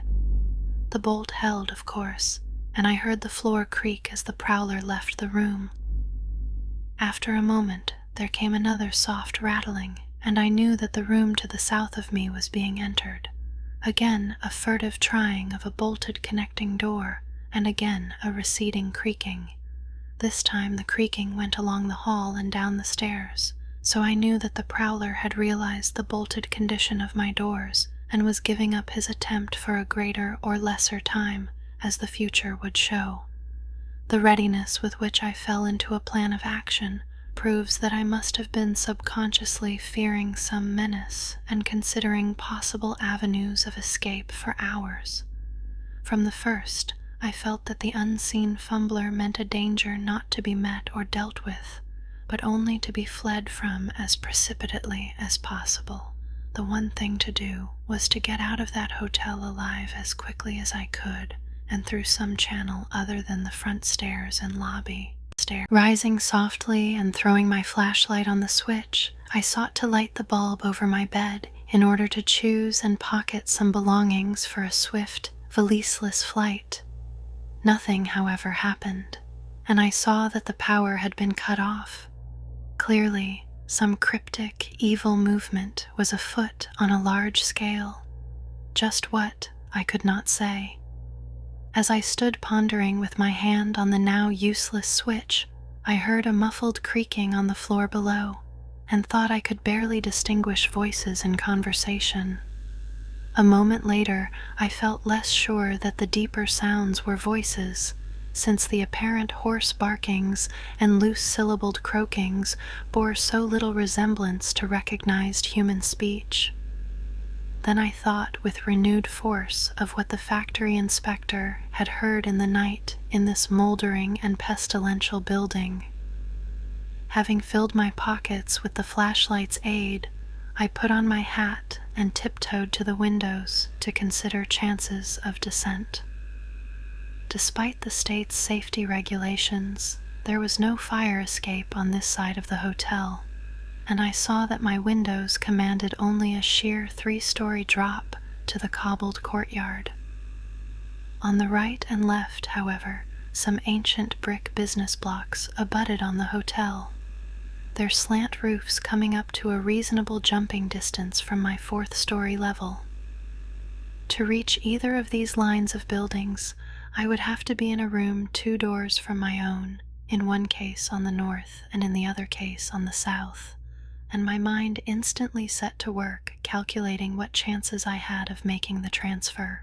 I could not, I decided, risk an emergence into the corridor, where my footsteps would surely be heard, and where the difficulties of entering the desired room would be insuperable. My progress, if it was to be made at all, would have to be through the less solidly built connecting doors of the rooms, the locks and bolts of which I would have to force violently, using my shoulder as a battering ram whenever they were set against me.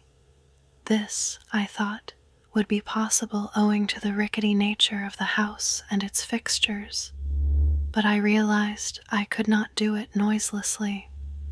I would have to count on sheer speed and the chance of getting to a window before any hostile forces became coordinated enough to open the right door toward me with a pass key. My own outer door I reinforced by pushing the bureau against it, little by little, in order to make a minimum of sound. I perceived that my chances were very slender and was fully prepared for any calamity. Even getting to another roof would not solve the problem, for there would then remain the task of reaching the ground and escaping from the town. One thing in my favor was the deserted and ruinous state of the abutting buildings and the number of skylights gaping blackly open in each row. Gathering from the grocery boy's map that the best route out of town was southward, I glanced first at the connecting door on the south side of the room.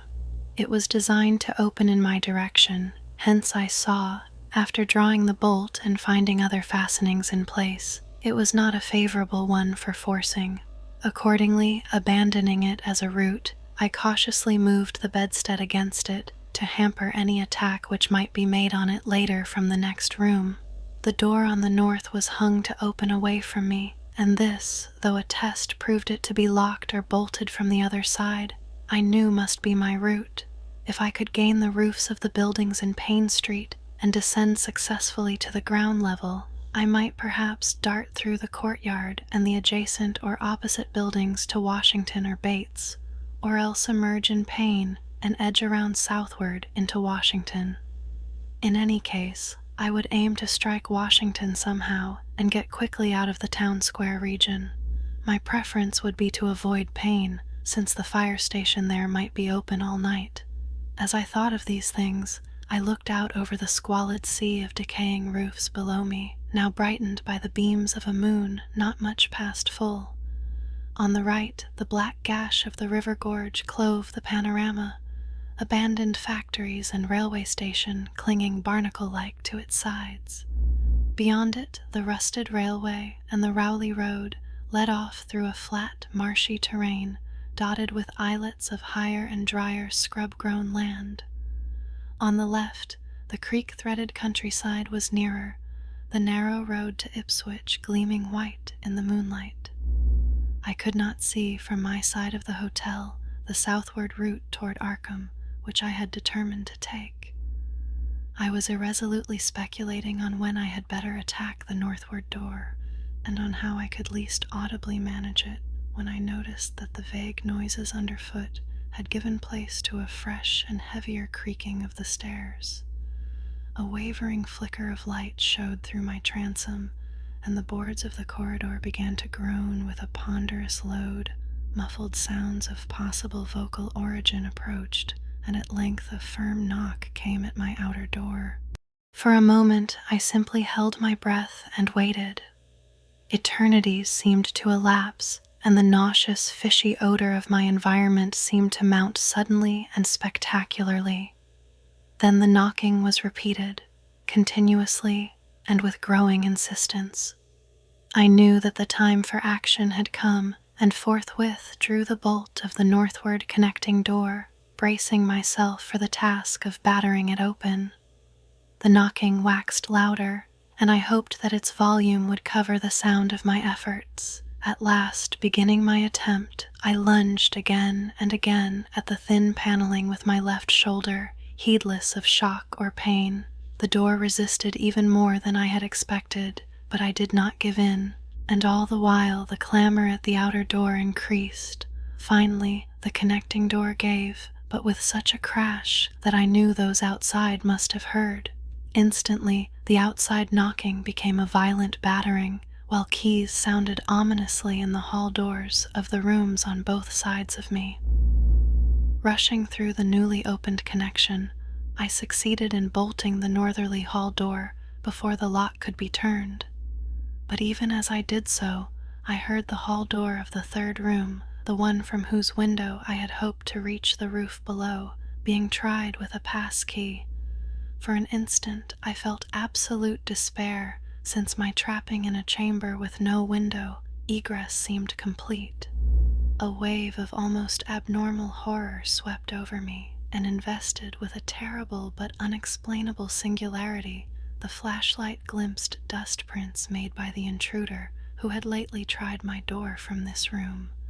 Then, with a dazed automatism which persisted despite hopelessness, I made for the next connecting door and performed the blind motion of pushing at it in an effort to get through, and, granting that fastenings might be as providentially intact as in this second room, bolt the hall door beyond before the lock could be turned from outside. Sheer fortunate chance gave me my reprieve, for the connecting door before me was not only unlocked but actually ajar. In a second I was through, and had my right knee and shoulder against a hall door which was visibly opening inward. My pressure took the opener off guard, for the thing shut as I pushed, so that I could slip the well-conditioned bolt as I had done with the other door. As I gained this respite, I heard the battering at the two other doors abate, while a confused clatter came from the connecting door I had shielded with the bedstead. Evidently the bulk of my assailants had entered the southerly room and were massing in a lateral attack. But at the same moment, a pass key sounded in the next door to the north, and I knew that a nearer peril was at hand.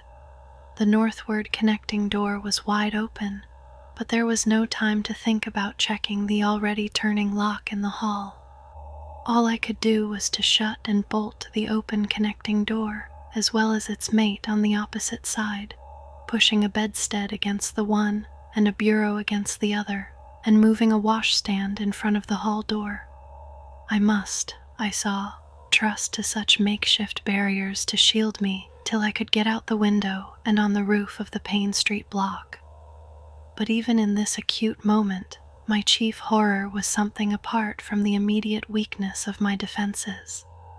I was shuddering because not one of my pursuers, despite some hideous pantings, gruntings, and subdued barkings at odd intervals, was uttering an unmuffled or intelligible vocal sound. As I moved the furniture and rushed toward the windows, I heard a frightful scurrying along the corridor toward the room north of me, and perceived that the southward battering had ceased. Plainly, most of my opponents were about to concentrate against the feeble connecting door, which they knew must open directly on me. Outside, the moon played on the ridgepole of the block below, and I saw that the jump would be desperately hazardous because of the steep surface on which I must land. Surveying the conditions, I chose the more southerly of the two windows as my avenue of escape, planning to land on the inner slope of the roof and make for the nearest skylight. Once inside one of the decrepit brick structures, I would have to reckon with pursuit, but I hoped to descend and dodge in and out of yawning doorways along the shadowed courtyard, eventually getting to Washington Street and slipping out of town toward the south. The clatter at the northerly connecting door was now terrific, and I saw that the weak paneling was beginning to splinter. Obviously, the besiegers had brought some ponderous object into play as a battering ram. The bedstead, however, still held firm, so that I had at least a faint chance of making good my escape. As I opened the window, I noticed that it was flanked by heavy velour draperies suspended from a pole by brass rings, and also that there was a large projecting catch for the shutters on the exterior. Seeing a possible means of avoiding the dangerous jump, I yanked at the hangings and brought them down, pole and all, then quickly hooking two of the rings in the shutter catch and flinging the drapery outside. The heavy folds reached fully to the abutting roof, and I saw that the rings and catch would be likely to bear my weight. So, climbing out of the window and down the improvised rope ladder, I left behind me forever the morbid and horror-infested fabric of the Gilman house. I landed safely on the loose slates of the steep roof and succeeded in gaining the gaping black skylight without a slip. Glancing up at the window I had left, I observed it was still dark, though far across the crumbling chimneys to the north, I could see lights ominously blazing in the order of Dagon Hall, the Baptist church, and the Congregational church, which I recalled so shiveringly. There had seemed to be no one in the courtyard below, and I hoped there would be a chance to get away before the spreading of a general alarm. Flashing my pocket lamp into the skylight, I saw that there were no steps down. The distance was slight, however, so I clambered over the brink and dropped, striking a dusty floor littered with crumbling boxes and barrels. The place was ghoulish-looking, but I was past minding such impressions and made at once for the staircase revealed by my flashlight, after a hasty glance at my watch, which showed the hour to be 2 a.m. The steps creaked, but seemed tolerably sound, and I raced down past a barn-like second story to the ground floor. The desolation was complete, and only echoes answered my footfalls. At length I reached the lower hall, at one end of which I saw a faint luminous rectangle marking the ruined Payne Street doorway. Heading the other way, I found the back door also open, and darted out and down 5 stone steps to the grass-grown cobblestones of the courtyard. The moonbeams did not reach down here, but I could just see my way about without using the flashlight.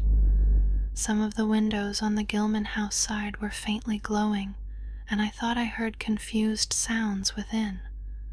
Walking softly over to the Washington Street side, I perceived several open doorways and chose the nearest as my route out.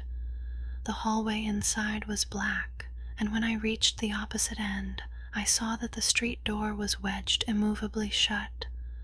Resolved to try another building, I groped my way back toward the courtyard, but stopped short when close to the doorway. For out of an open door in the Gilman house, a large crowd of doubtful shapes was pouring, lanterns bobbing in the darkness, and horrible croaking voices exchanging low cries in what was certainly not English. The figures moved uncertainly, and I realized to my relief that they did not know where I had gone, but for all that, they sent a shiver of horror through my frame. Their features were indistinguishable, but their crouching, shambling gait was abominably repellent. And worst of all, I perceived that one figure was strangely robed and unmistakably surmounted by a tall tiara of a design altogether too familiar. As the figures spread throughout the courtyard, I felt my fears increase. Suppose I could find no egress from this building on the street side. The fishy odor was detestable, and I wondered I could stand it without fainting.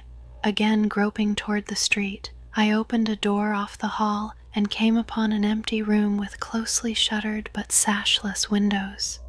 Fumbling in the rays of my flashlight, I found I could open the shutters, and in another moment had climbed outside and was carefully closing the aperture in its original manner. I was now in Washington Street, and for the moment saw no living thing nor any light save that of the moon. From several directions in the distance, however, I could hear the sound of hoarse voices, of footsteps, and of a curious kind of pattering which did not sound quite like footsteps. Plainly, I had no time to lose. The points of the compass were clear to me, and I was glad that all the street lights were turned off, as is often the custom on strongly moonlit nights in unprosperous rural regions. Some of the sounds came from the south, yet I retained my design of escaping in that direction. There would, I knew, be plenty of deserted doorways to shelter me in case I met any person or group who looked like pursuers. I walked rapidly, softly, and close to the ruined houses. While hatless and disheveled after my arduous climb, I did not look especially noticeable, and stood a good chance of passing unheeded if forced to encounter any casual wayfarer. At Bates Street, I drew into a yawning vestibule, while two shambling figures crossed in front of me, but was soon on my way again, and approaching the open space where Elliott Street obliquely crosses Washington at the intersection of South. Though I had never seen this space, it had looked dangerous to me on the grocery youth's map, since the moonlight would have free play there. There was no use trying to evade it, for any alternative course would involve detours of possibly disastrous visibility and delaying effect. The only thing to do was to cross it boldly and openly, imitating the typical shamble of the Innsmouth folk as best I could, and trusting that no one, or at least no pursuer of mine, would be there. Just how fully the pursuit was organized, and indeed just what its purpose might be, I could form no idea.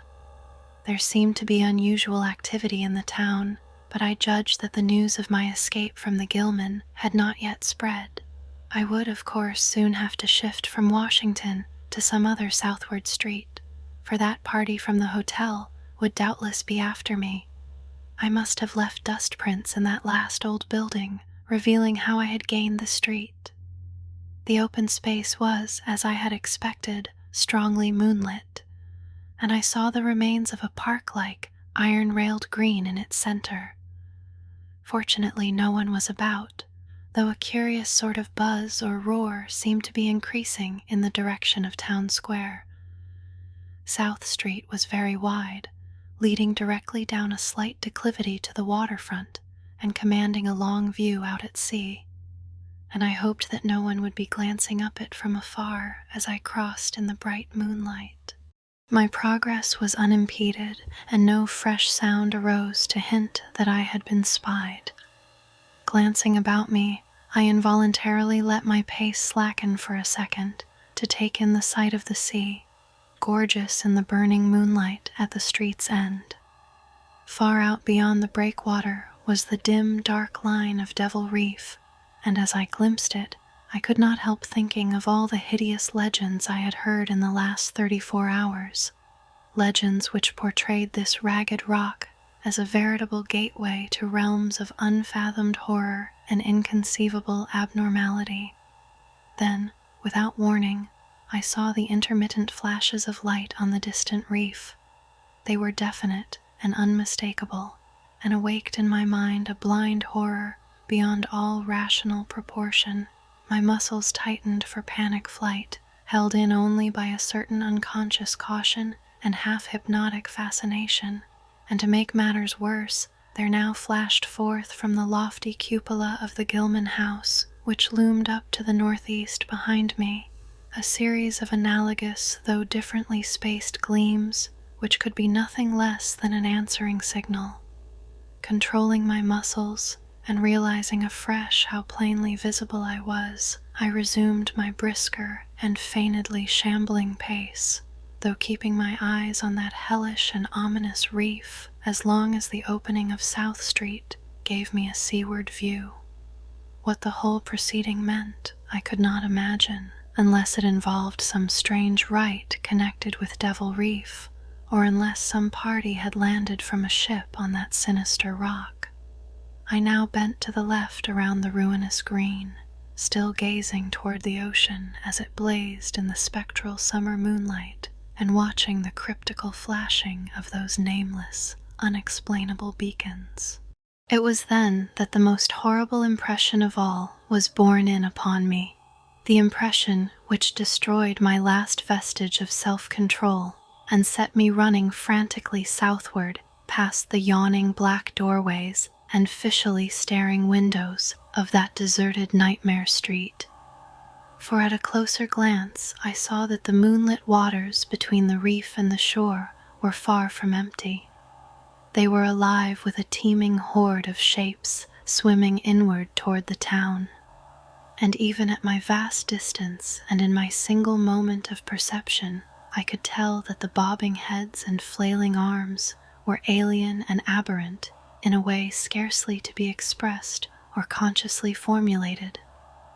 My frantic running ceased before I had covered a block, for at my left I began to hear something like the hue and cry of organized pursuit. There were footsteps and guttural sounds, and a rattling motor wheezed south along Federal Street. In a second, all my plans were utterly changed, for if the southward highway were blocked ahead of me, I must clearly find another egress from Innsmouth. I paused and drew into a gaping doorway, reflecting how lucky I was to have left the moonlit open space before these pursuers came down the parallel street. A second reflection was less comforting. Since the pursuit was down another street, it was plain that the party was not following me directly. It had not seen me, but was simply obeying a general plan of cutting off my escape. This, however, implied that all roads leading out of Innsmouth were similarly patrolled, for the denizens could not have known what route I intended to take. If this were so, I would have to make my retreat across country away from any road. But how could I do that in view of the marshy and creek-riddled nature of all the surrounding region? For a moment my brain reeled, both from sheer hopelessness and from a rapid increase in the omnipresent fishy odor. Then I thought of the abandoned railway to Rowley, whose solid line of ballasted, weed-grown earth still stretched off to the northwest from the crumbling station on the edge of the river gorge.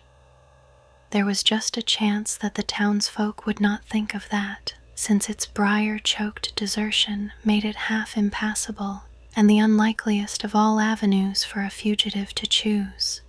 I had seen it clearly from my hotel window and knew about how it lay.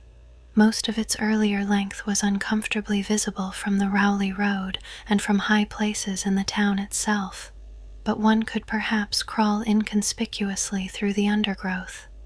At any rate, it would form my only chance of deliverance, and there was nothing to do but try it. Drawing inside the hall of my deserted shelter, I once more consulted the grocery boy's map with the aid of the flashlight.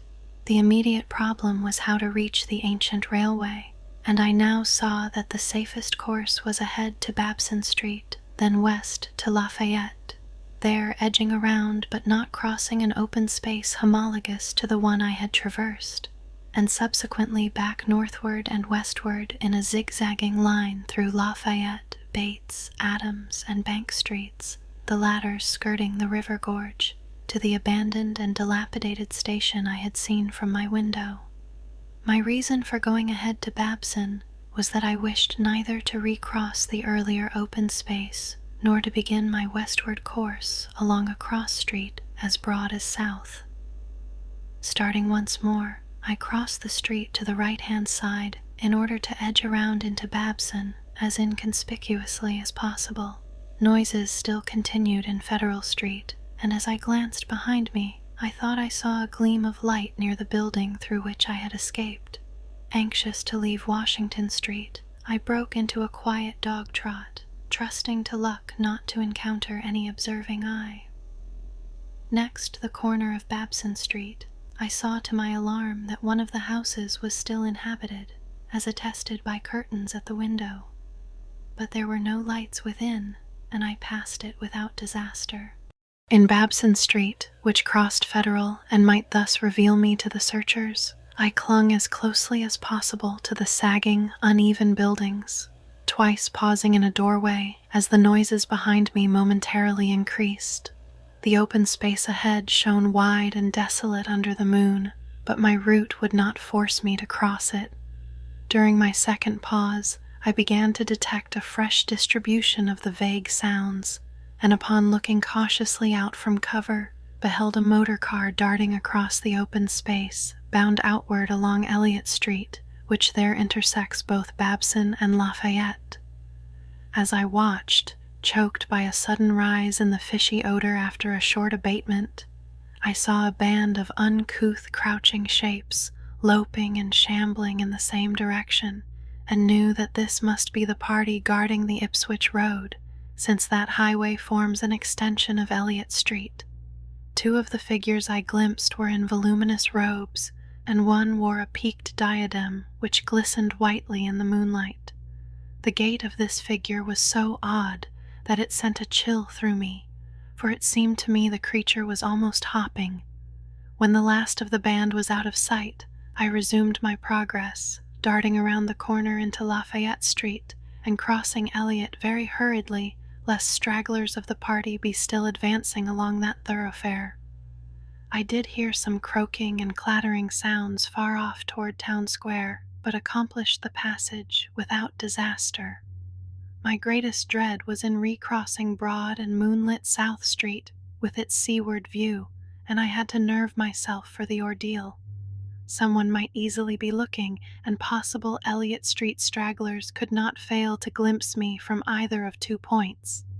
At the last moment, I decided I had better slacken my trot and make the crossing as before in the shambling gait of an average Innsmouth native.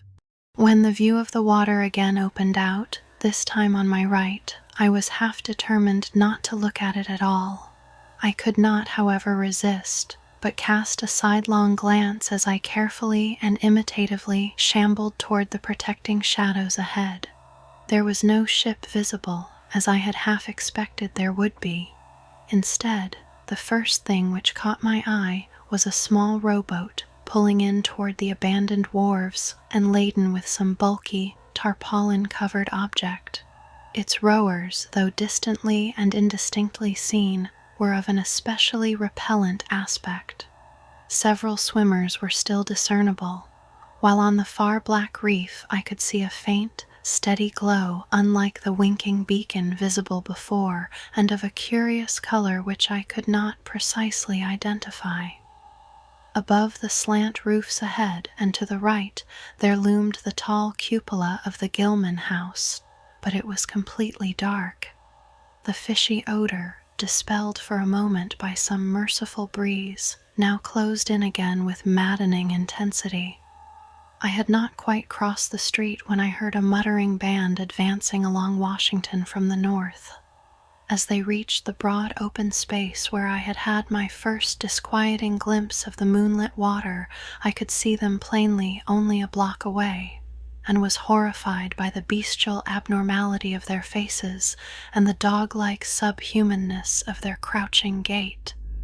One man moved in a positively simian way, with long arms frequently touching the ground, while another figure, robed and tiaraed, seemed to progress in an almost hopping fashion. I judged this party to be the one I had seen in the Gilman's courtyard, the one, therefore, most closely on my trail. As some of the figures turned to look in my direction, I was transfixed with fright, yet managed to preserve the casual, shambling gait I had assumed. To this day, I do not know whether they saw me or not. If they did, my stratagem must have deceived them, for they passed on across the moonlit space without varying their course, meanwhile croaking and jabbering in some hateful guttural patois I could not identify. Once more in shadow, I resumed my former dog trot past the leaning and decrepit houses that stared blankly into the night. Having crossed to the western sidewalk, I rounded the nearest corner into Bates Street, where I kept close to the buildings on the southern side. I passed 2 houses showing signs of habitation, one of which had faint lights in upper rooms, yet met with no obstacle. As I turned into Adams Street, I felt measurably safer, but received a shock when a man reeled out of a black doorway directly in front of me. He proved, however, too hopelessly drunk to be a menace, so that I reached the dismal ruins of the Bank Street warehouses in safety. No one was stirring in that dead street beside the river gorge, and the roar of the waterfalls quite drowned my footsteps. It was a long dog trot to the ruined station, and the great brick warehouse walls around me seemed somehow more terrifying than the fronts of private houses. At last I saw the ancient arcaded station, or what was left of it, and made directly for the tracks that started from its farther end. The rails were rusty, but mainly intact, and not more than half the ties had rotted away. Walking or running on such a surface was very difficult, but I did my best, and on the whole made very fair time.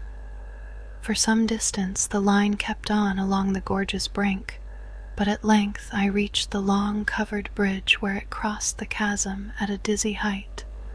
The condition of this bridge would determine my next step. If humanly possible, I would use it. If not, I would have to risk more street wandering and take the nearest intact highway bridge. The vast, barn-like length of the old bridge gleamed spectrally in the moonlight, and I saw that the ties were safe for at least a few feet within. Entering, I began to use my flashlight, and was almost knocked down by the cloud of bats that flapped past me. About halfway across, there was a perilous gap in the ties, which I feared for a moment would halt me. But in the end, I risked a desperate jump, which fortunately succeeded. I was glad to see the moonlight again when I emerged from that macabre tunnel. The old tracks crossed River Street at grade, and at once veered off into a region increasingly rural and with less and less of Innsmouth's abhorrent fishy odor. Here the dense growth of weeds and briars hindered me and cruelly tore my clothes, but I was none the less glad that they were there to give me concealment in case of peril. I knew that much of my route must be visible from the Rowley Road. The marshy region began very shortly, with a single track on a low, grassy embankment where the weedy growth was somewhat thinner. Then came a sort of island of higher ground, where the line passed through a shallow open cut choked with bushes and brambles. I was very glad of this partial shelter, since at this point the Rowley Road was uncomfortably near according to my window view. At the end of the cut it would cross the track and swerve off to a safer distance, but meanwhile I must be exceedingly careful. I was by this time thankfully certain that the railway itself was not patrolled. Just before entering the cut, I glanced behind me, but saw no pursuer, The ancient spires and roofs of decaying Innsmouth gleamed lovely and ethereal in the magic yellow moonlight, and I thought of how they must have looked in the old days before the shadow fell. Then, as my gaze circled inland from the town, something less tranquil arrested my notice and held me immobile for a second. What I saw, or fancied I saw, was a disturbing suggestion of undulant motion far to the south, a suggestion which made me conclude that a very large horde must be pouring out of the city along the level Ipswich road. The distance was great, and I could distinguish nothing in detail, but I did not at all like the look of that moving column. It undulated too much and glistened too brightly in the rays of the now westering moon. There was a suggestion of sound, too, though the wind was blowing the other way, a suggestion of bestial scraping and bellowing, even worse than the muttering of the parties I had lately overheard. All sorts of unpleasant conjectures crossed my mind. I thought of those very extreme Innsmouth types said to be hidden in crumbling, centuried warrens near the waterfront. I thought, too, of those nameless swimmers I had seen. Counting the parties so far glimpsed, as well as those presumably covering other roads, the number of my pursuers must be strangely large for a town as depopulated as Innsmouth. Whence could come the dense personnel of such a column as I now beheld? Did those ancient, unplumbed warrens teem with a twisted, uncatalogued, and unsuspected life? Or had some unseen ship indeed landed a legion of unknown outsiders on that hellish reef? Who were they? Why were they there? And if such a column of them was scouring the Ipswich road, would the patrols on the other roads be likewise augmented? I had entered the brush-grown cut and was struggling along at a very slow pace when that damnable fishy odor again waxed dominant. Had the wind suddenly changed eastward so that it blew in from the sea and over the town? It must have, I concluded, since I now began to hear shocking guttural murmurs from that hitherto silent direction. There was another sound, too, a kind of wholesale, colossal flopping or pattering, which somehow called up images of the most detestable sort. It made me think illogically of that unpleasantly undulating column on the far-off Ipswich road, and then both stench and sounds grew stronger, so that I paused shivering and grateful for the cut's protection. It was here, I recalled, that the Rowley road drew so close to the old railway before crossing westward and diverging. Something was coming along that road, and I must lie low till its passage and vanishment in the distance. Thank heaven these creatures employed no dogs for tracking, though perhaps that would have been impossible amidst the omnipresent regional odor. Crouched in the bushes of that sandy cleft, I felt reasonably safe, even though I knew the searchers would have to cross the track in front of me, not much more than 100 yards away. I would be able to see them, but they could not, except by a malign miracle, see me.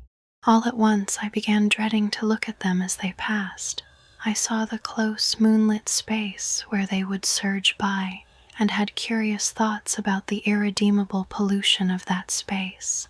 They would perhaps be the worst of all Innsmouth types, something one would not care to remember. The stench waxed overpowering, and the noises swelled to a bestial babble of croaking, baying, and barking without the least suggestion of human speech. Were these indeed the voices of my pursuers? Did they have dogs after all? So far, I had seen none of the lower animals in Innsmouth. That flopping or pattering was monstrous. I could not look upon the degenerate creatures responsible for it. I would keep my eyes shut till the sounds receded toward the west. The horde was very close now, the air foul with their hoarse snarlings, and the ground almost shaking with their alien-rhythmed footfalls. My breath nearly ceased to come, and I put every ounce of willpower into the task of holding my eyelids down. I am not even yet willing to say whether what followed was a hideous actuality or only a nightmare hallucination. the later action of the government after my frantic appeals would tend to confirm it as a monstrous truth. But could not an hallucination have been repeated under the quasi-hypnotic spell of that ancient, haunted, and shadowed town? Such places have strange properties, and the legacy of insane legend might well have acted on more than one human imagination amidst those dead, stench-cursed streets and huddles of rotting roofs and crumbling steeples. Is it not possible that the germ of an actual contagious madness lurks in the depths of that shadow over Innsmouth? Who can be sure of reality after hearing things like the tale of old Zadok Allen? The government men never found poor Zadok and have no conjectures to make as to what became of him. Where does madness leave off and reality begin? Is it possible that even my latest fear is sheer delusion? But I must try to tell what I thought I saw that night under the mocking yellow moon, saw surging and hopping down the Rowley Road in plain sight in front of me as I crouched among the wild brambles of that desolate railway cut. Of course, my resolution to keep my eyes shut had failed. It was foredoomed to failure, for who could crouch blindly while a legion of croaking, baying entities of unknown source flopped noisomely past, scarcely more than 100 yards away? I thought I was prepared for the worst, and I really ought to have been prepared considering what I had seen before. My other pursuers had been accursedly abnormal, so should I not have been ready to face a strengthening of the abnormal element, to look upon forms in which there was no mixture of the normal at all? I did not open my eyes until the raucous clamor came loudly from a point obviously straight ahead. Then I knew that a long section of them must be plainly in sight where the sides of the cut flattened out and the road crossed the track, and I could no longer keep myself from sampling whatever horror that leering yellow moon might have to show. It was the end, for whatever remains to me of life on the surface of this earth, of every vestige of mental peace and confidence in the integrity of nature and of the human mind. Nothing that I could have imagined, nothing even that I could have gathered had I credited old Zadok's crazy tale in the most literal way, would be in any way comparable to the demoniac, blasphemous reality that I saw, or believe I saw. I have tried to hint what it was in order to postpone the horror of writing it down baldly. Can it be possible that this planet has actually spawned such things? That human eyes have truly seen, as objective flesh, what man has hitherto known only in febrile fantasy and tenuous legend? And yet I saw them in a limitless stream, flopping, hopping, croaking, bleating, surging inhumanly through the spectral moonlight in a grotesque, malignant saraband of fantastic nightmare, and some of them had tall tiaras of that nameless whitish gold metal, and some were strangely robed, and one, who led the way, was clad in a ghoulishly humped black coat and striped trousers, and had a man's felt hat perched on the shapeless thing that answered for a head. I think their predominant color was a grayish green, though they had white bellies. They were mostly shiny and slippery, but the ridges of their backs were scaly. Their forms vaguely suggested the anthropoid, while their heads were the heads of fish with prodigious bulging eyes that never closed.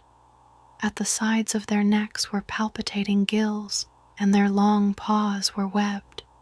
They hopped irregularly, sometimes on 2 legs and sometimes on 4. I was somehow glad that they had no more than 4 limbs. Their croaking, baying voices, clearly used for articulate speech, held all the dark shades of expression which their staring faces lacked. But for all of their monstrousness, they were not unfamiliar to me. I knew too well what they must be, for was not the memory of that evil tiara at Newburyport still fresh? They were the blasphemous fish frogs of the nameless design, living and horrible, And as I saw them, I knew also of what that humped, tiaraed priest in the black church basement had so fearsomely reminded me. Their number was past guessing. It seemed to me that there were limitless swarms of them, and certainly my momentary glimpse could have shown only the least fraction. In another instant, everything was blotted out by a merciful fit of fainting, the first I had ever had. It was a gentle daylight rain that awaked me from my stupor in the brush-grown railway cut, and when I staggered out to the roadway ahead, I saw no trace of any prints in the fresh mud. The fishy odor, too, was gone. Innsmouth's ruined roofs and toppling steeples loomed up grayly toward the southeast, but not a living creature did I spy in all the desolate salt marshes around. My watch was still going and told me that the hour was past noon. The reality of what I had been through was highly uncertain in my mind, but I felt that something hideous lay in the background. I must get away from evil-shadowed Innsmouth, and accordingly I began to test my cramped, wearied powers of locomotion. Despite weakness, hunger, horror, and bewilderment, I found myself after a long time able to walk, so started slowly along the muddy road to Rowley. Before evening, I was in the village, getting a meal and providing myself with presentable clothes. I caught the night train to Arkham, and the next day talked long and earnestly with government officials there, a process I later repeated in Boston. With the main result of these colloquies, the public is now familiar, and I wish, for normality's sake, there were nothing more to tell. Perhaps it is madness that is overtaking me, yet perhaps a greater horror or a greater marvel is reaching out. As may well be imagined, I gave up most of the foreplanned features of the rest of my tour, the scenic, architectural, and antiquarian diversions on which I had counted so heavily. Nor did I dare look for that piece of strange jewelry said to be in the Miskatonic University Museum. I did, however, improve my stay in Arkham by collecting some genealogical notes I had long wished to possess. Very rough and hasty data, it is true, but capable of good use later on, when I might have time to collate and codify them. The curator of the Historical Society there, Mr. E. Lapham Peabody, was very courteous about assisting me, and expressed unusual interest when I told him I was a grandson of Eliza Orne of Arkham, who was born in 1867 and had married James Williamson of Ohio at the age of 17. It seemed that a maternal uncle of mine had been there many years before on a quest much like my own, and that my grandmother's family was a topic of some local curiosity. There had, Mr. Peabody said, been considerable discussion about the marriage of her father, Benjamin Orne, just after the Civil War, since the ancestry of the bride was peculiarly puzzling. That bride was understood to have been an orphaned Marsh of New Hampshire, a cousin of the Essex County Marshes, but her education had been in France, and she knew very little of her family. A guardian had deposited funds in a Boston bank to maintain her and her French governess, but that guardian's name was unfamiliar to Arkham people, and in time he dropped out of sight so that the governess assumed his role by court appointment. The Frenchwoman, now long dead, was very taciturn, and there were those who said she could have told more than she did. But the most baffling thing was the inability of anyone to place the recorded parents of the young woman, Enoch and Lydia Meserve Marsh, among the known families of New Hampshire. Possibly, many suggested, she was the natural daughter of some Marsh of prominence. She certainly had the true Marsh eyes. Most of the puzzling was done after her early death, which took place at the birth of my grandmother, her only child. Having formed some disagreeable impressions connected with the name of Marsh, I did not welcome the news that it belonged on my own ancestral tree, nor was I pleased by Mr. Peabody's suggestion that I had the true marsh eyes myself. However, I was grateful for data which I knew would prove valuable, and took copious notes and lists of book references regarding the well-documented Orne family. I went directly home to Toledo from Boston, and later spent a month at Maumee recuperating from my ordeal. In September, I entered Oberlin for my final year, and from then till the next June was busy with studies and other wholesome activities, reminded of the bygone terror only by occasional official visits from government men in connection with the campaign which my pleas and evidence had started. Around the middle of July, just a year after the Innsmouth experience, I spent a week with my late mother's family in Cleveland, checking some of my new genealogical data with the various notes, traditions, and bits of heirloom material in existence there, and seeing what kind of connected chart I could construct. I did not exactly relish the task, for the atmosphere of the Williamson home had always depressed me. There was a strain of morbidity there, and my mother had never encouraged my visiting her parents as a child, although she always welcomed her father when he came to Toledo. My Arkham-born grandmother had seemed strange and almost terrifying to me, and I do not think I grieved when she disappeared. I was 8 years old then, and it was said that she had wandered off in grief after the suicide of my Uncle Douglas, her eldest son. He had shot himself after a trip to New England, the same trip, no doubt, which had caused him to be recalled at the Arkham Historical Society. This uncle had resembled her, and I had never liked him either. Something about the staring, unwinking expression of both of them had given me a vague, unaccountable uneasiness. My mother and Uncle Walter had not looked like that. They were like their father, though poor little cousin Lawrence, Walter's son, had been an almost perfect duplicate of his grandmother before his condition took him to the permanent seclusion of a sanitarium at Canton. I had not seen him in 4 years, but my uncle once implied that his state, both mental and physical, was very bad. This worry had probably been a major cause of his mother's death 2 years before. My grandfather and his widowed son Walter now comprised the Cleveland household, but the memory of older times hung thickly over it. I still disliked the place and tried to get my researches done as quickly as possible. Williamson records and traditions were supplied in abundance by my grandfather, though for Orne material I had to depend on my Uncle Walter, who put at my disposal the contents of all his files, including notes, letters, cuttings, heirlooms, photographs, and miniatures. It was in going over the letters and pictures on the Orne side that I began to acquire a kind of terror of my own ancestry. As I have said, my grandmother and Uncle Douglas had always disturbed me. Now, years after their passing, I gazed at their pictured faces with a measurably heightened feeling of repulsion and alienation.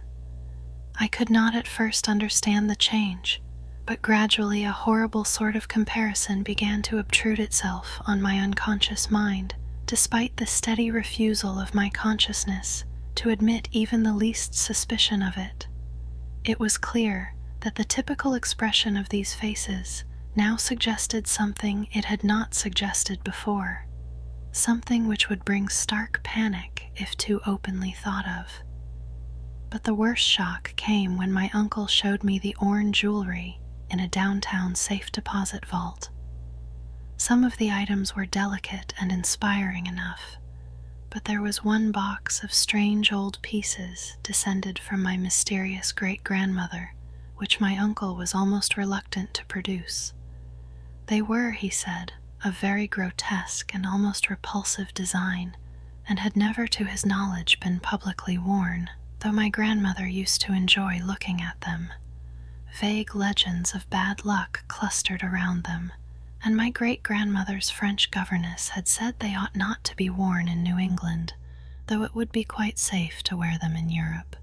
As my uncle began slowly and grudgingly to unwrap the things, he urged me not to be shocked by the strangeness and frequent hideousness of the designs. Artists and archaeologists who had seen them pronounced the workmanship superlatively and exotically exquisite, though no one seemed able to define their exact material or assign them to any specific art tradition. There were 2 armlets, a tiara, and a kind of pectoral, the latter having in high relief certain figures of almost unbearable extravagance. During this description, I had kept a tight rein on my emotions, but my face must have betrayed my mounting fears.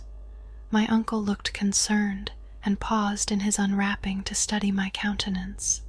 I motioned to him to continue, which he did with renewed signs of reluctance. He seemed to expect some demonstration when the first piece, the tiara, became visible, but I doubt if he expected quite what actually happened. I did not expect it either, for I thought I was thoroughly forewarned regarding what the jewelry would turn out to be. What I did was to faint silently away, just as I had done in that briar-choked railway cut a year before.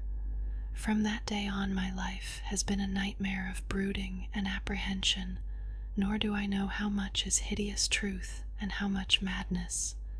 My great-grandmother had been a Marsh of unknown source, whose husband lived in Arkham, and did not old Zadok say that the daughter of Obed Marsh, by a monstrous mother, was married to an Arkham man through a trick?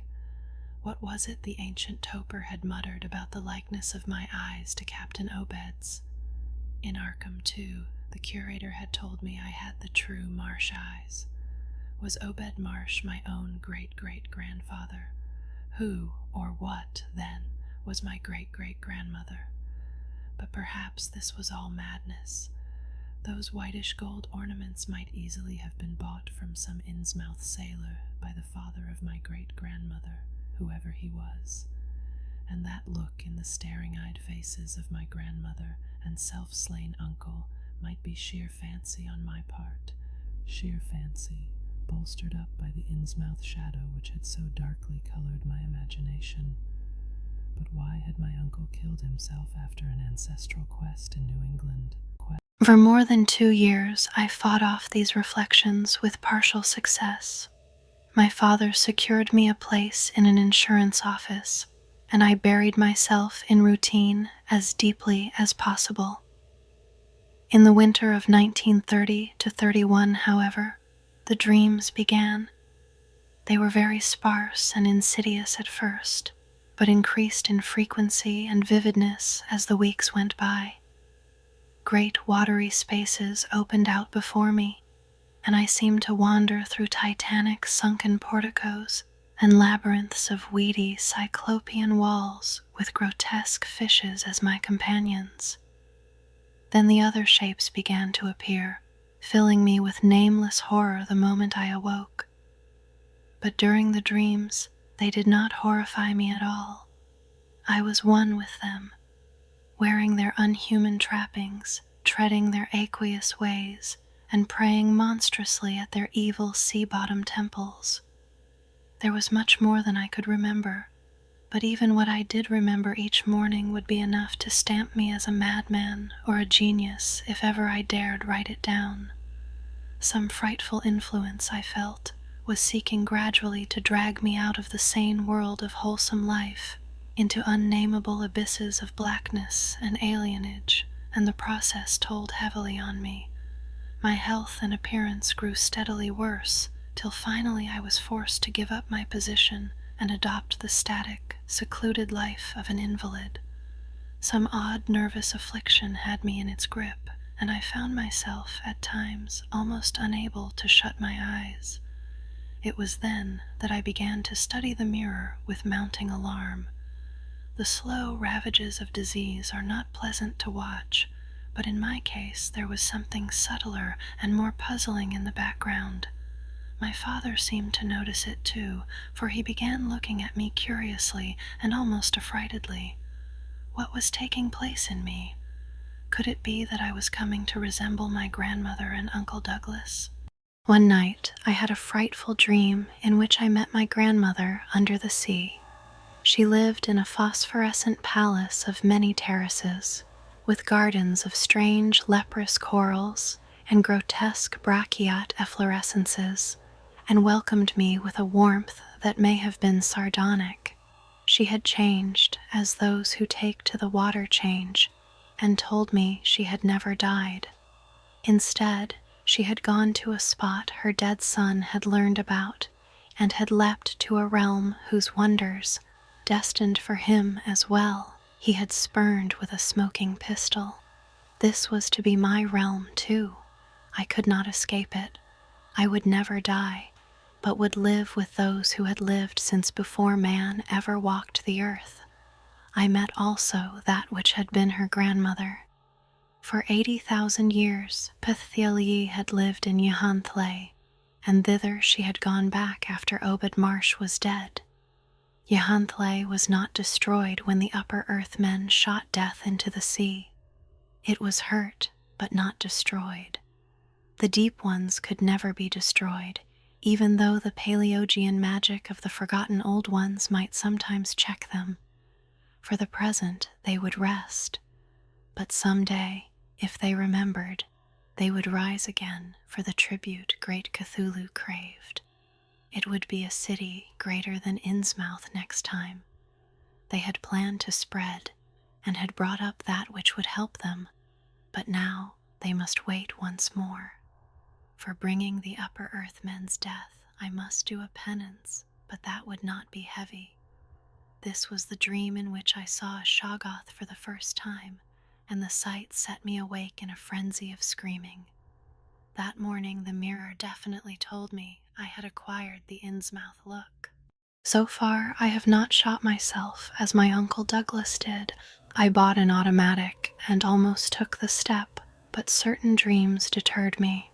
The tense extremes of horror are lessening, and I feel queerly drawn toward the unknown sea deeps instead of fearing them. I hear and do strange things in sleep and awake with a kind of exaltation instead of terror. I do not believe I need to wait for the full change as most have waited. If I did, my father would probably shut me up in a sanitarium as my poor little cousin is shut up. Stupendous and unheard of splendors await me below, and I shall seek them soon. Relia Cthulhu-ftan. No, I shall not shoot myself. I cannot be made to shoot myself. I shall plan my cousin's escape from that Canton madhouse, and together we shall go to marvel-shadowed Innsmouth. We shall swim out to that brooding reef in the sea, and dive down through black abysses to Cyclopean and many-columned Yahanthle, and in that lair of the deep ones we shall dwell amidst wonder and glory forever. Good night, and I'll see you in the signal.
Good night.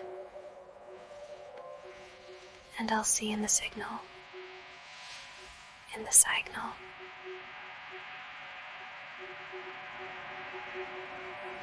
And I'll see you in the signal.